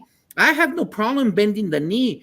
I rather sound looking for answers than sound stupid with excuses and saying something inappropriate, because that demeans the chair. If you say, hey, I don't know it. But now tied to that, Jerry Brooks, I've heard him the last 2 years. And I think that that's another problem in our profession. We have some flaws and we create our own flaws. And Jerry Brooks talks about P&J, professional jealousy. So he does a little peanut butter and jelly thing that he gives out to his teachers. And he says, hey, don't be P&J. We need to work with each other. Hey, reach out to people, guys. And if someone is doing something great, don't demean them. On the contrary, if that's building steam for student success, reach out to them, because not everyone will have the time to reach out to you knowing that you're an F or a D. Reach out to people that are putting out great stuff that maybe you can use. So what do you think about that, Marty? Josh, I've learned so much in just the half a year I've been with you, right? I sought you out on Facebook, and you know what? You bring so much to the table, and you have so much knowledge that you sharing this wonderful information to all of our educators out there is amazing, because you're absolutely right. And you know what? You're not afraid to call it out, right? Telling people the way it is, because you know what? We have to hear it. We have to hear it, and we have to act upon it. And we need to make sure that we do right for kids. At the end of the day, it's all about the kids. If it wasn't for the kids, we wouldn't have a job, right? I mean, just drop the mic there. Yeah. And I want to speak to it from a district level standpoint, because a lot of times we have to create spaces that allow principals to be collaborative. Every meeting doesn't have to be that I'm providing you with all of this information that you don't have time to process. We do have to build our principals. We do have to coach them, but we also need to give them space to process, to be collaborative, to share ideas, to make it to where you're not pitting everyone in the district against each other, but you're building collaboration within your district. I think that has to be done as well from the top. It has to be cultivated. It does. And if it isn't cultivated, instead what is bred is competition and the fear of seeming inferior. I saw Dr. Jackson's comment, and he's right. Like, sometimes we walk around with these big egos, like we know everything and we've arrived to where we are going. And in my opinion, like, you never get there. I'm still trying to get where I need to go. And I'm not going to be there until all of the children in my school are at proficiency. So I can learn. I have a pad and a pen here right now. I'm learning. I'm trying to grow. And I think when we put those egos aside and we decide to come together for the collective good, because the bottom line goes back to what Dr. Moreno said. It's about the kids. It's about the students. When we decide that we're going to support one another and squash the competition, I think we'll see that PONs become more powerful. Mm-hmm. Yeah. And the Good only thing I stuff. would say, just to close off this one, the only thing I would say is reach out to Michael Jordan in your district, because I want to beat him.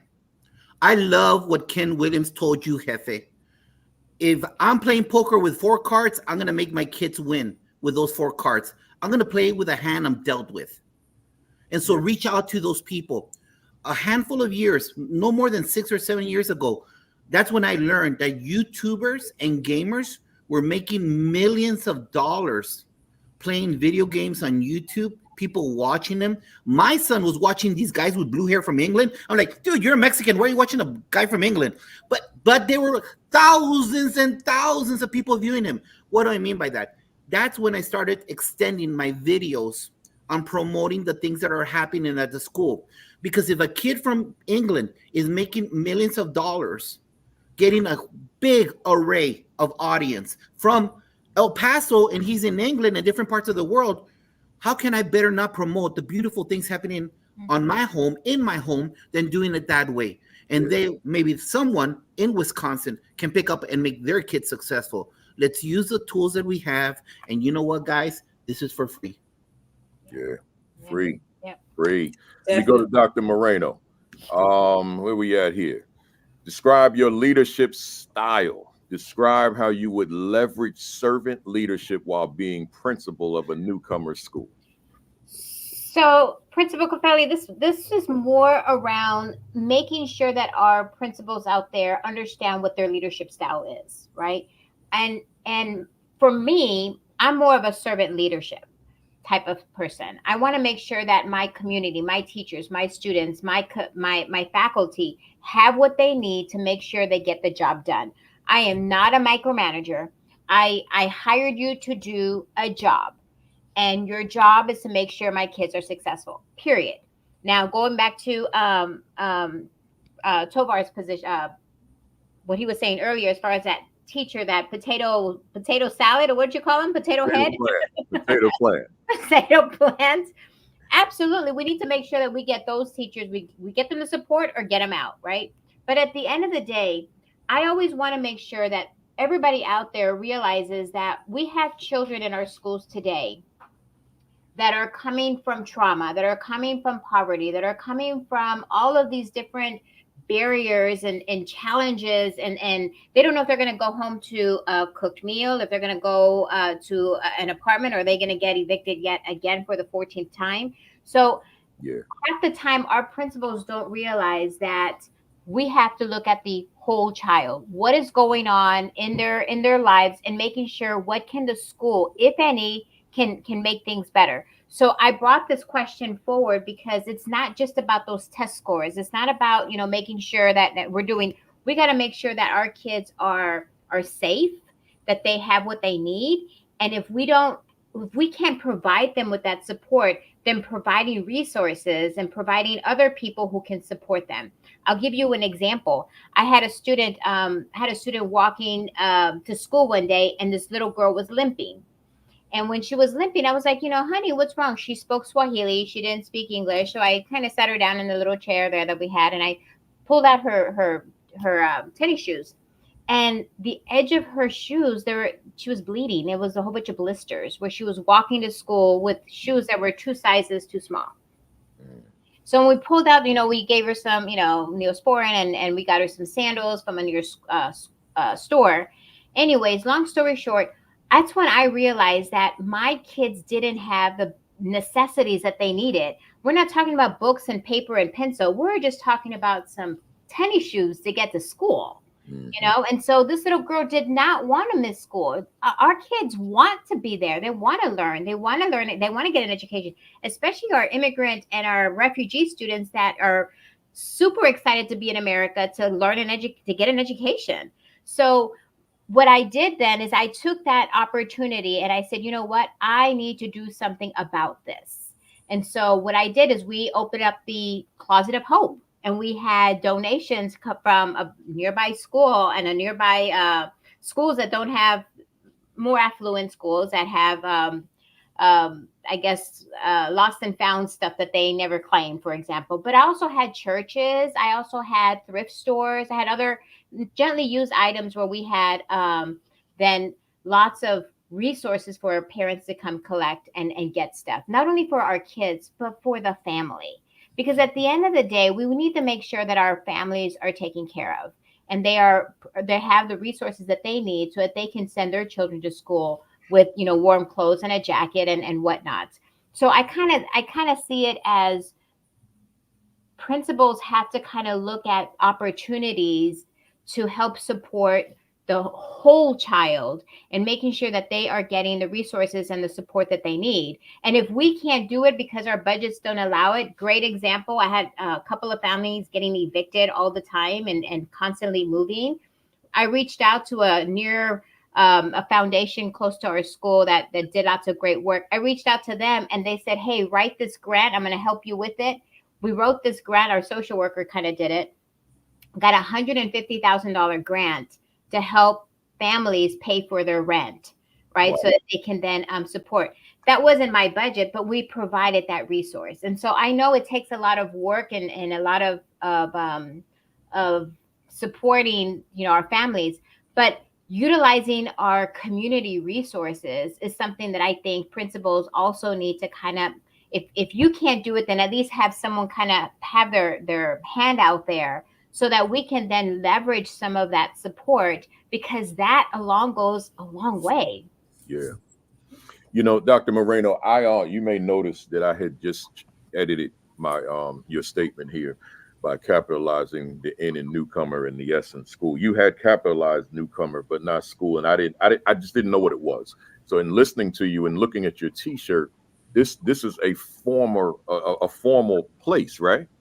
Yes. So I was it was Las Americas. Las Americas Newcomer School is the school that I was there for 18 years. So I founded the school, I guess now 20 years ago. And so, yeah, it's a very special place. It still continues to thrive and do well.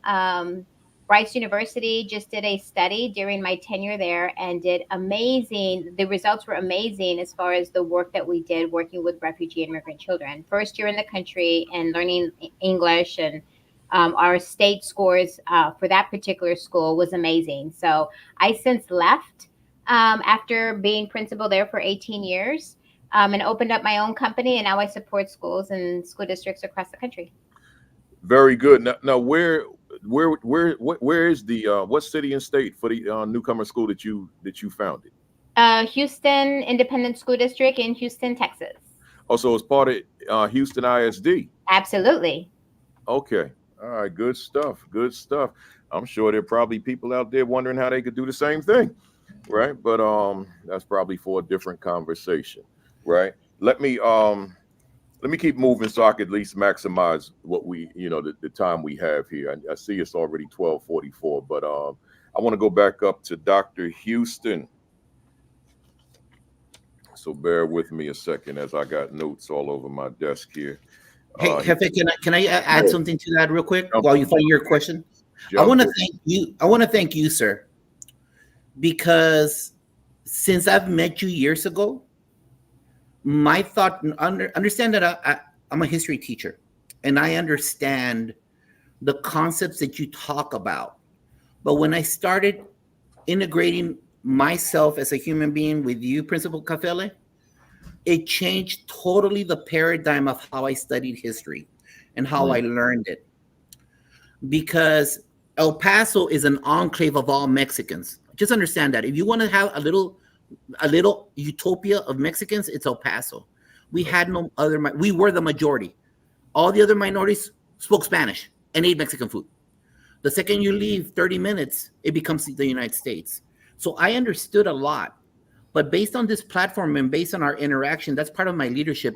You taught me about HBCUs. I had heard about them, but I didn't understand them. Then when prime time went there, oh, okay, I started making connections. When you started making different things, different references, that as a leadership, not only as a newcomer that I am myself, but integrating with other cultures that I never had, especially now that I'm in North Dallas, that I have Asian, Black, South, North. I mean, now it totally has assisted me as a leader, as an administrator sitting in my chair, to dealing with kids of color, Black, because I never had to deal with that before in El Paso. But now I know how to, the promotion of success for all kids. And that's based on this platform, sir, that you've created. So I want to thank you in front of everybody. Keep on doing what you are doing, sir. I appreciate that immensely. That matters to me. That matters. Thank you, and thank you. And through another lens, Principal Kafele, and I guess we could turn this into the rest of your time today being, let's celebrate Principal Kafele. No. We can speak to that from a different lens. I can, and I'm sure Sheikah has her own testimony of what this has done for us too, because Josh leaned into you for one reason, and it's basically a new introduction and immersion to culture.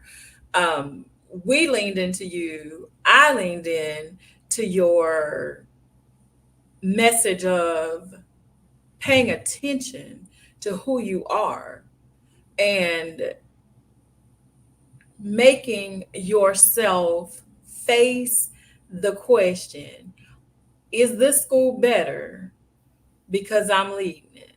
Mm-hmm.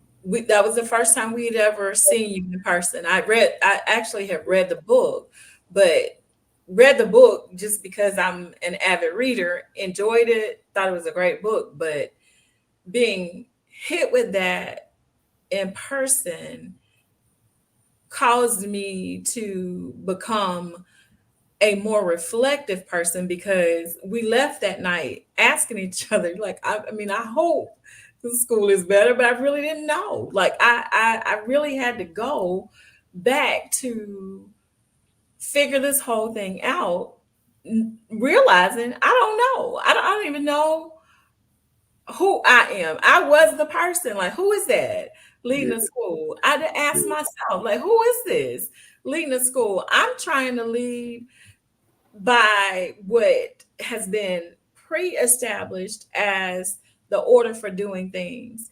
And what you did is you gave me creative license to say, you don't have to do this any particular way. Be authentic in the way you lead. Lead the school the way you know it needs to be led so that the school is better. That's right. I'm thinking that I'm probably not the only person that you've had that impact on, because that question forces you into looking at yourself and being vulnerable in the way you assess who you are. Because if you really do care about whether or not the school's better, you cannot be the same after you answer the question. Mm-hmm. I love it. Yeah. And I agree with you wholeheartedly. Yeah. Dr. Hughes, don't feel pressured to jump in on that. Don't worry about it. We good. I already know. Right. Listen, I appreciate you. Listen, Penny Huey Clark from Oklahoma, stay there, because that question you asked me, we're gonna do a whole session on it in the future, but we're gonna attack it real quick before we're finished. But I first want to get this other piece that Sheikah wrote, that Dr. Houston wrote.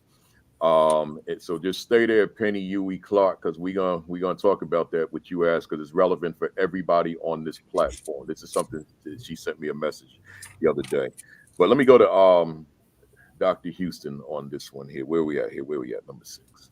Where we at? Is that the one I want though? Let me see. The real time. I'm thinking to myself. Okay, yeah. Let me go with that one. You had said, what professional development do I need to put the improvements in place? Doesn't have to be a conference. I may need to visit a school or a colleague, or even call a Fantastic Four member. What are you saying here as it relates to the fam out there? Well, in my reflection, as Tammy stated, we became a lot more reflective after coming to see you, hear you. And one thing I always would ask myself, if I got to improve, what professional development do I need? And it doesn't always have to be a conference. A lot of people think,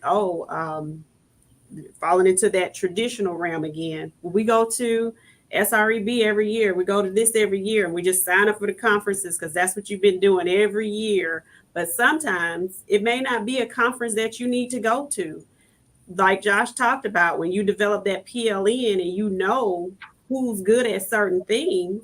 I knew that my students at my school at the time that I was leading it, when we were trying to improve, my teachers were vulnerable enough with me to say, hey, we don't know how to teach children how to read.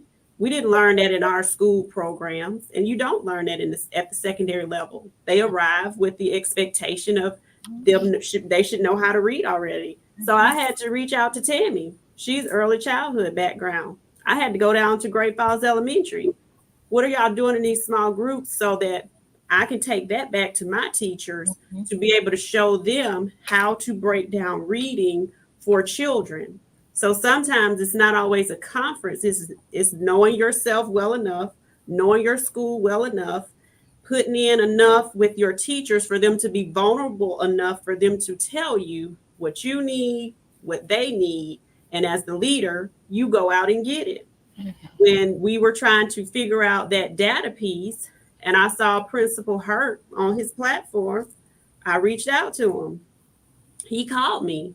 Hey, and then the thing about this, at that point, we were strangers to one another. He didn't know me and I didn't know him, besides us, me messaging him and me seeing him on the platform. When I explained my school, what was happening in a one conversation, I felt more supported by a stranger from Detroit than I did for the people who were signing my paycheck, who were investing in me in my district that I had been in for years. Yeah. Well, you know what you're doing. We're just going to tweak this, and then we'll go from there. One conversation. So sometimes it's making sure you're reaching out to the right people, but also knowing what you need. And sometimes it's not at a conference. Sometimes it's going to visit a school. Sometimes it's reaching out to people that have an expertise in something and just let them pour into you. That's Yolanda McKinney summed it up right there. Whew! Because that's it right there. And somebody out there, I really have nothing to add to that. It was pretty comprehensive. And I talk about it all the time. It's not always in the book. It's not always in the journal. It's not always in the article. It's not always in the podcast, the live stream, the PLN, the video, the whatever those other human professional development resources are. Sometimes it's in that person, right? And that person that's a true instructional leader / instructional coach in the truest sense of what that means, then that person might just be that person. Right. But if it's not, then it's we're all over the country. We're all over the world. People like the way that you and Sean be. And quite frankly, not long ago, none of us knew each other. Right. And now here we are. I would like to think that we're all very close. We don't just know one another, but we are family in the truest sense. And I'm saying that to fam out there, that there are people out there, and a lot of times it might be people that show up on your thread. Of course, you got to be cautious, but people who are putting out the right kind of information, the right kind of comments, may have the right answer to something that you're grappling with that your district may not be able to help you with, right? So you gotta. So I agree. You got to go beyond the conference, right? Or maybe when you're at the conference, when my former teacher and friend Dr. Danella Bailey, she died recently, and we did a whole tribute to her. She was on the show on the academy not long ago, and then went to South Africa, got into an auto accident. Her and her son were in the car, and she's no longer with us. But it was interesting. She went to this conference I was speaking at in Vegas. It was Innovative School Summit. Mhm. And she was sitting she was sitting next to this woman that I knew as a principal who had already invited me to her school in St. Peter's, St. Petersburg, Florida. So they were sitting together. So I introduced them to one another. I said, Danella, this is Tanya, right? Principal Robinson. They became best friends and colleagues on that one. They were sitting next to each other, but they didn't have any interaction. I said, well, since they're sitting together and I know the two of them, let me introduce you to one another. They became sisters, right? Mhm. So Tanya didn't even know she passed until I sent her a message and let her know. And yeah, so that person may not be at the conference in terms of the presenter. That person might be sitting in the room, Mhm. receiving the professional development. The same. I mean, that's how Josh and I met. I was presenter there, but he came and introduced himself, and we've been brothers ever since. What was that? 2013, 15, something like that. Yeah, And so it that's was how it works, y'all. on your platform. I think you mentioned reach out to Josh Tovar. So I Yeah. reached out to Josh, and we've been reaching back and forth ever since. It's like what Josh says. Josh says, don't go to conferences and sit in the back of the room, right? You have to be involved. So if you're going to go to conferences, then great, go. But it's what you do at the conferences that really kind of supports who you are. And passing out those, what do you call those things? These business cards. Oh yeah, The business cards, right? So that you are able to then network even after the conference. And that's how I know Josh. I mean, I had to go visit Josh at his place because I wanted to see how amazing his school was, because it requires you to go and visit and see what other people are doing, not just talking about it, but doing what they're doing, what they're saying, right? So that's the other piece is visiting and seeing them in action. That's right. That's right. No, Jefe, I just got to push back on one comment that you made. There's one comment, all right? Go ahead. There's only one thing that's not covered in the following book, which is AI, because it's brand new. Whenever I have an issue, I have a problem in life, I always go back to Sir Giovanni. He has answered everything in my life. Yeah, and I always go back to Sir Giovanni. Everything. So please don't forget about Sir Giovanni. I was in my basement the other day and I saw that thick green book, man. I said, oh my God. Yeah. Listen, y'all, let me do this because it's already 1:00 Eastern. And we're not even halfway through. I was looking at my calendar to see how we can get another one in. But let me do this because this question that Penny Huey Clark, principal out in Oklahoma, asked me. She asked, would I do a session on it? And I said, yeah, that makes sense. And I said, but you know something, I'm going to address it on this Saturday because I want the crew to address this. And here was her question, and I think it's applicable. Here she is. I think it's applicable to everybody that's on the call, and that's why I want to at least touch on it. She said, how do we prevent or avoid burnout when we got so much on us as leaders coming from so many, and I'm paraphrasing her. She said, I think she said something like when you got a sword on your head, right? So when you just got so much stuff coming from so many different directions, and it's the beginning of the year, and that question was posed to me, what do we do? And I'll share my 2 cents, but I'm gonna yield to you all. But what do we do to I don't know that we can necessarily avoid it completely, but how do we keep sanity, within this work to keep ourselves from burning out and wanting to do something else outside of this thing that we were so passionate about that we pursued it, and here we are in it. Anybody jump on in here? Well, I know exactly what she's talking about when she says you got a sword at your throat. Because if you've heard our story before, Tammy and I, we were new principals. It was our second year in the principalship. They changed the accountability model. We were sitting in F schools at that point. The year prior, it was something else. But at that point, it was an F school. We were placed on improvement plans. We were called into HR. We were told we were incompetent. We were told that we would not be able to get out of school improvement. And that when we didn't at the end of the year, we would be back in classrooms. Now, my current superintendent, Dr. Sutton, was not the person that did that. This was under other leadership. So having that sword at your throat, having people coming in your school to document you, because that's what was happening. Everything that was happening, anything that they saw, it was an email with 6 different people copied on it. I know what being in that seat feels like. It is not a good feeling. During that time, I had to make sure that I was transparent with my staff. I told the staff on my town hall meetings, I told the children what we were up against. I told them this is how people see our school. They think that we are an F school. They think that we're not going to come out of this. This is who they think we are. But I need for us to show them who we really are. Mm-hmm. And so I had to be transparent. I had to trust people to know that I could not do it all by myself. Everyone has to do the work of school improvement because it's too much work. So trusting the people around me. And as a mother of 2 children, sometimes I had to bring my girls with me to the school. They had their bikes in my back closet. I had to make it work for me. So after school, they would have their bikes. They would ride up and down the hall where I could see them. On the weekends, if I had to go, I had a bike there too. We would ride our bikes around the school on my breaks.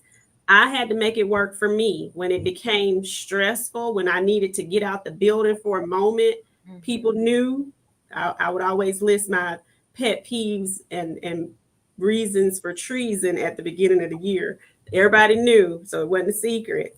If I'm walking around the building by myself, that means leave me alone. I don't want to be bothered right now. I need to think. I need some peace. I gotta get my bearings back. So, you have to communicate with people. Sometimes you do have to step away. You got to take care of yourself. But I'm not going to lie. It's work. Mm-hmm. I was there after school for hours. I was there on the weekends, Saturday and Sundays. My assistant principals who also had children, my coach, they had children. We had parties with the children. They would come. Everybody brought their bikes. They would play, So we had to make it work for us, but it was work and it had to be done. It had to be put in. It's not a 9 to 5. You're not going to get it all done within the school day. It will not happen. So you have to surround yourself with the right people.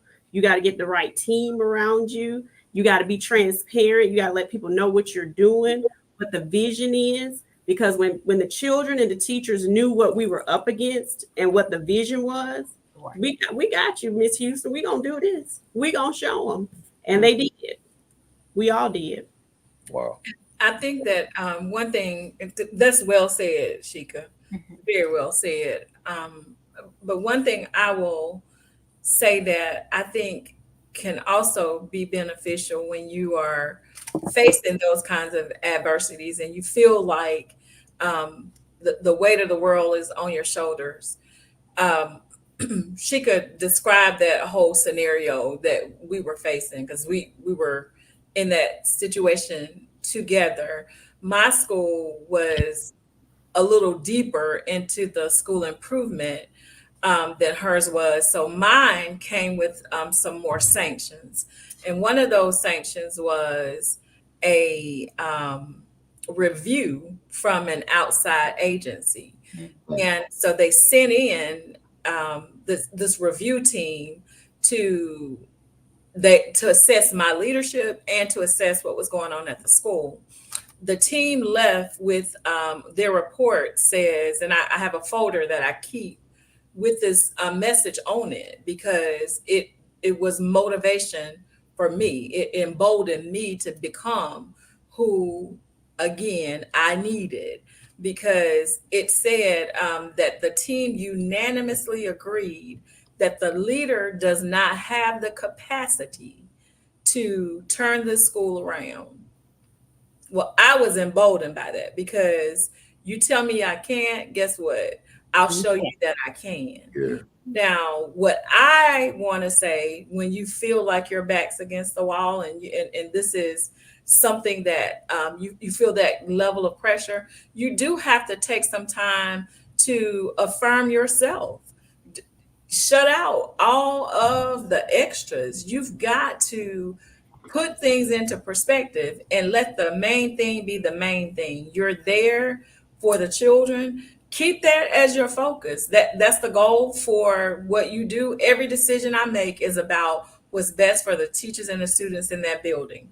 So because I could keep my focus on that, we were able to do what needed to be done. And I ran into one of those people who were on the team the other day just by happenstance. And she said, of course, she follows us as this whole Fantastic Four. And she said, I always knew that your school was going to do great things. And I said, really? That was not what the report said. Wow. Wow. Yeah. And when her school improved 3 report card grade levels in 1 year and mine 2 report card grade levels in 1 year, we heard crickets. We heard nothing from no one. So that is why we do what we do. We help other districts. We help school leaders to navigate the school improvement process, because it is a lot, but there are certain systems that you can put into place that you can exceed even what we've done in order to get out of that. So if you need help, call us. We will definitely help you get through that whole process. Definitely. And we want to just say this too. The leadership, and she could mention this before, we were under different leadership than we are now. In fact, we could just, if you don't mind, Principal Kafele, just say, if you would lift up our superintendent. His father is actually being funeralized today, like right now. So it matters. That matters too. So if you aren't connected with people who can support you in your work, or who believe that you have the capacity to do what needs to be done, you might need to think about that and think about being where you can yield the most impact, and that the people around you recognize what they have or who they have in their presence. Yeah. Good stuff. Dr. Moreno, you want to jump in? I was just kind of reflecting what Dr. Houston was talking about earlier is so important, right? Because we need to make sure that that we are elevating our teachers, and we are making sure that we are doing what we can to support them. But it's hard, because most people think that being in the principal chair is a 9-to-5 job. I know principals that leave at 5 o'clock, and it's like, what are you doing? Like, you should be the first one there and the last one to leave. And I can't tell you, people watch, people see. I go to schools and school districts across the country, and when principals tell me, well, our principal leaves before we do, it's like, I don't even know how to respond to that, because I certainly don't want to say anything negative. But at the end of the day, when your own staff sees the fact that you're not there, when you're closing up the building, then it speaks volume. And I get it. Yes, it's a lot of work. You're right. Being in the principal chair is not easy. Trust me, we all been there, right? And so I tell people, we have to sometimes unplug and disconnect for just, I used to say to myself, every Thursday, I tried, didn't work all the time, but I would say, at least watch a movie, do something just to kind of unplug. And it may not have been every Thursday, but I at least try to do it one time a month, just to kind of unplug, be with my family, but I was laughing when you were talking about the kids going down the hallways with the bikes, because that was my child, right? My children grew up, they were young, they were 7 and 8, and they were going down, and here I am, an assistant principal at the time.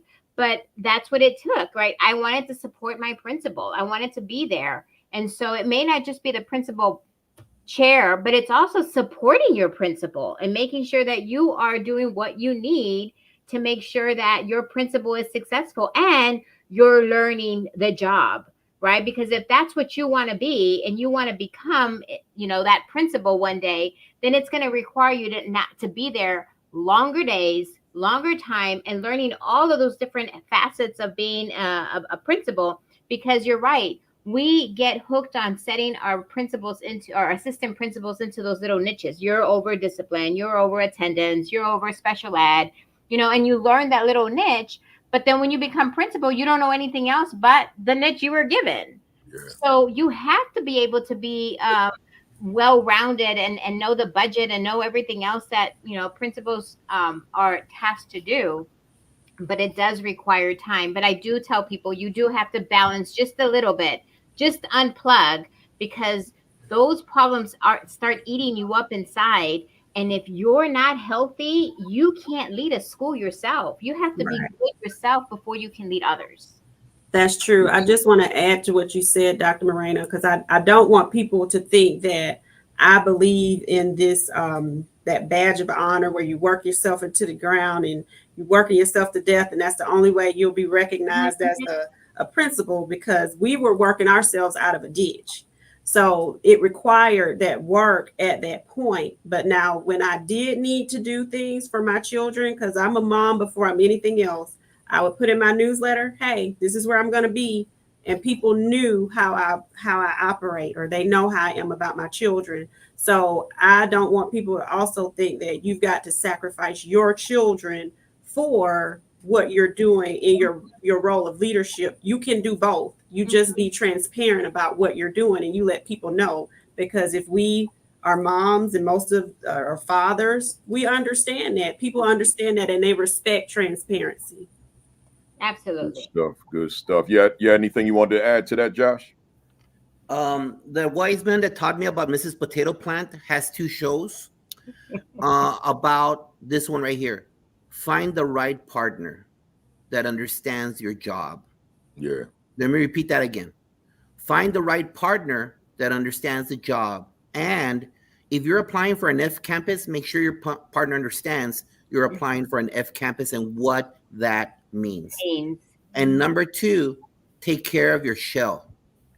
If you don't take care of your shell, the body will betray you, and we don't know the body will betray you. It just betrays us.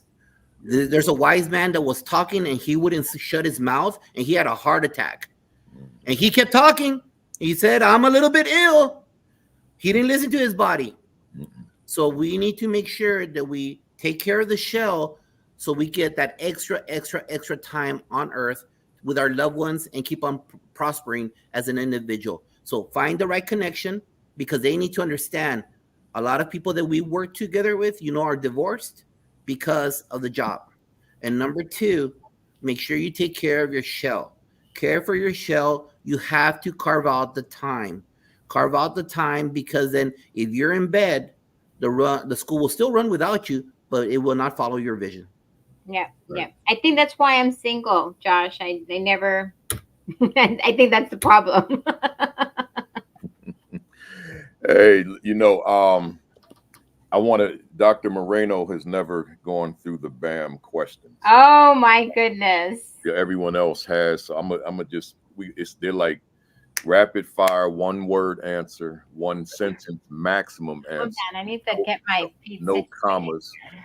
And before I do, I just want to ask the fam out there. We still at 644 strong real time. That means we've had thousands on here today. That's a good thing. But that 644 real time after 2 hours, that's big. Listen, y'all, every Saturday morning, Sean Hurt at 10 o'clock, followed by on Facebook Live, followed by Create and Educate with the 2 women you see on the screen, Dr. Sheikah Houston, Dr. Tammy Taylor, 10:30 on Facebook Live. I guess all the platforms, Twitter, YouTube, and we'll talk off camera. I saw what you did on YouTube, and now you're gonna have to school me on a couple of things, but we'll talk about that off screen. I saw that big jump, right? Don't think I don't be looking, right? I know I said be looking. That's all right. Don't think I don't be looking, right? So, and then PDP podcast on Sundays at 5 Eastern, 4 Central, right? But I want them to also to know how to reach you. But let me go through these questions real quick. Doc. One word. If you need to do more than a word, give me a sentence, but don't put a comma in. Then I'm gotta say too long, right? So 20 questions. Here we go. 20. Yeah, these You didn't fast. tell me it was 20. Rapid fire, bam. Questions. Is education on the right path for underserved children in America? No. Are you optimistic about the educational prospects for the masses of Black and brown students in America today? Can you repeat again? Because I had a little what? Say it again. Yeah. Are you optimistic about the educational prospects for the masses of Black and brown students in America today? Can true equity occur in America's schools for Black, brown, and other underserved students? Yes. Does Dr. Maria Moreno's work contribute to the progress we desperately need? Absolutely. If you could do a reset on your life, would your line of work be different or the same? It'll be the same. Why do you continue to do this work? Because I believe in our children of tomorrow. What fires you up, particularly within the work that you do? The fact that we don't do our education right for our kids.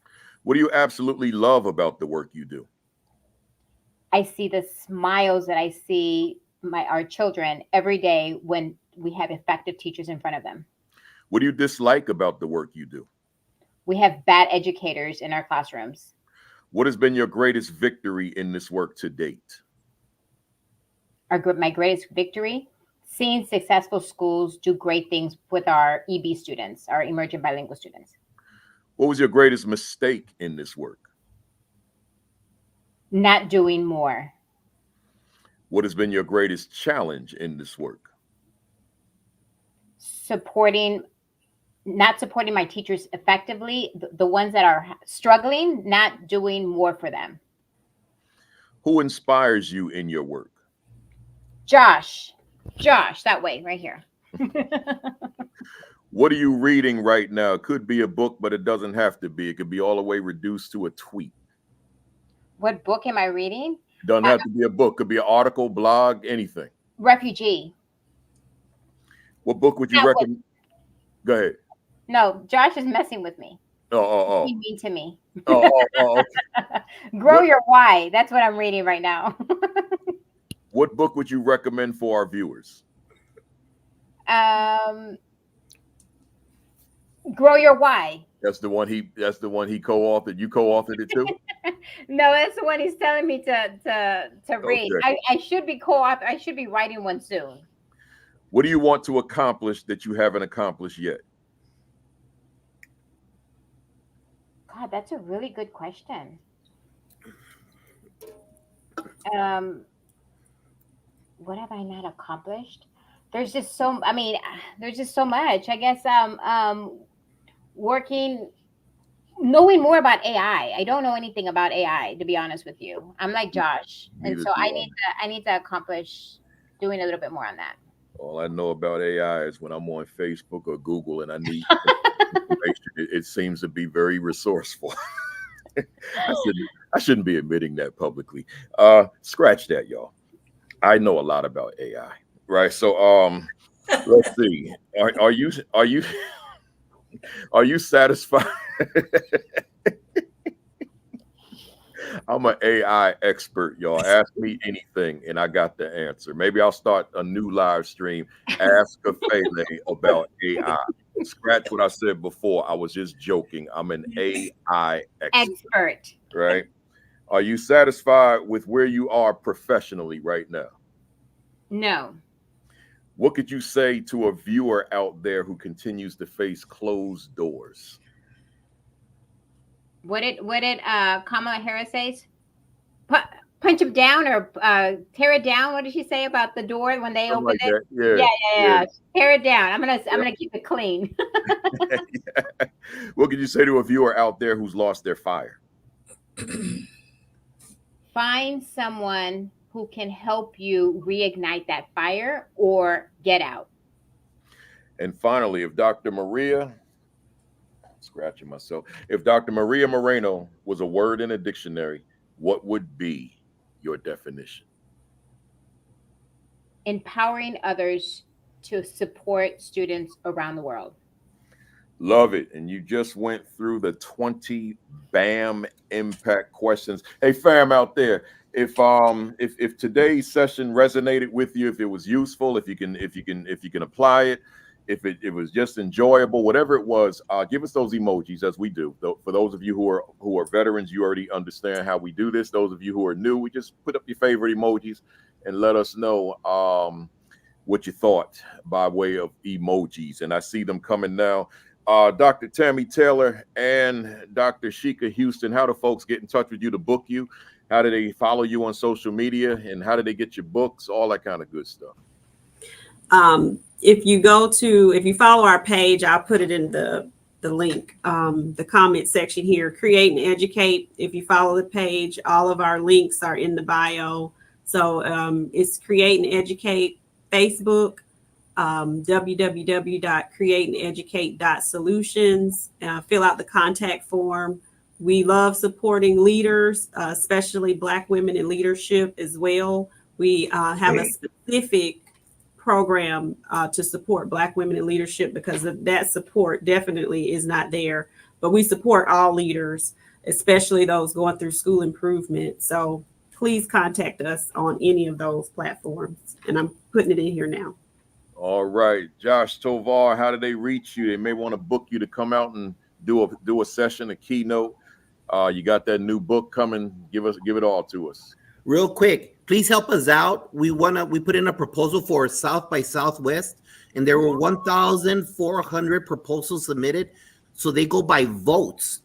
I'm gonna put it, and you could all tag it, Sheikah, Jefe, everybody, share it, and just vote for this. There's this wise man that I like him a lot, and this is my chapter, and he autographed it right there. you might know that cat right there. He's an old head. Yeah. He don't fake the funk. So, Josh Tovar, this is the book I'm in. Please learn about thank you cards and how we connect with kids. But most importantly, reach out right here or JT Spotlights. I promise you, I do reach out. I do return it. I'll be there. If you ever want to come to Memorial and you have EB students, I have kids from all over the world. Last year I had 12 languages and we made them successful. So if you have that obstacle, come on down. See what awesome and inspiring teachers do to inspire the future of America. Come to Memorial Pathway Academy. Love it. Love it. Dr. Moreno, how do they book you to come on out and do some workshops? Oh my God, easy. At Newcomer Success on all platforms, including TikTok. So we can definitely come out, help you guys out with all of your emergent bilingual, multilingual learners, ELLs, however they're called at your state, because every state is different. But I'm here to support, here to help you guys out. And yeah, I'm just flattered. I'm flattered to be part of the Fantastic Four because this is so amazing, and I'm just super happy to be here. But again, at Newcomer Success, you can find me on all social platforms. And I failed to get my emoji. And don't forget my Tanzania trip. Yeah, again, that's my right. Tanzania trip. Right. Please, if you can put it on the bio, Principal Kafele, anybody who's interested in going to Tanzania in February, you'll be teaching for 4 days. You'll be going to like literally teaching. They have pre-K3. So if you're an early childhood background, they have 3-year-olds going to school, pre-K3 all the way to 5th grade. So you'll be in a classroom for 4 days supporting students, Maasai. And if there is an elephant or a giraffe that passes in front of your door, then, I mean, that's okay. That's normal because we are not in the city. We are out in the jungle up there. Yeah. Teaching for 4 days. You'll be home visits. We're going to go visit some villages. And then we're going to go visit the Hadzabe tribe that clicks. That's how they talk. And there's also a 3-day safari. Wow. Attached to it. So all of that combined, we'll have a wonderful time. February 7th through the 17th. Reach out to me. The QR code, Principal Kafele, is just a Google form that I'm just collecting information. And then I'll reach out to them later on. And then we'll have a little Zoom call to all the details and stuff. Yeah, I'm gonna post the flyer you sent me, assuming it's in JPEG, and Yes, I'll yes. do that tomorrow morning. Just real quick, my emoji, y'all. You all hit it out the park. I know I was part of us, but you know, it's you all. You all hit it out the park. Grand slam every time. For those of you out there, I didn't get to any of my talking points. I yielded. But next week when I have my guests, I'm gonna probably use them in my monologue, right? I mean, they'll be short versions, but I'll at least be able to say something about them. They were all assistant principal related, right? I didn't do anything that was principal. They were all assistant principal related. So tune in early next week, right at the top, right after I say I'm on fire, and you know, I want to get those points in about the assistant principal as we start the new year. Hey, y'all, you all at the Fantastic Four, stay on until after I go off. To the fam out there, thanks for being here as always, man. Numbers are strong. We at 669, man. That's a lot of people that's on real time. That means that there have been thousands through here this morning. I can't wait to look at the numbers. But here we go. Next week, number 226, we got Stacey Joy. Stacey Joy is a family member of all of our platforms, so she'll be my guest. And she also does a lot of promotion for us as well.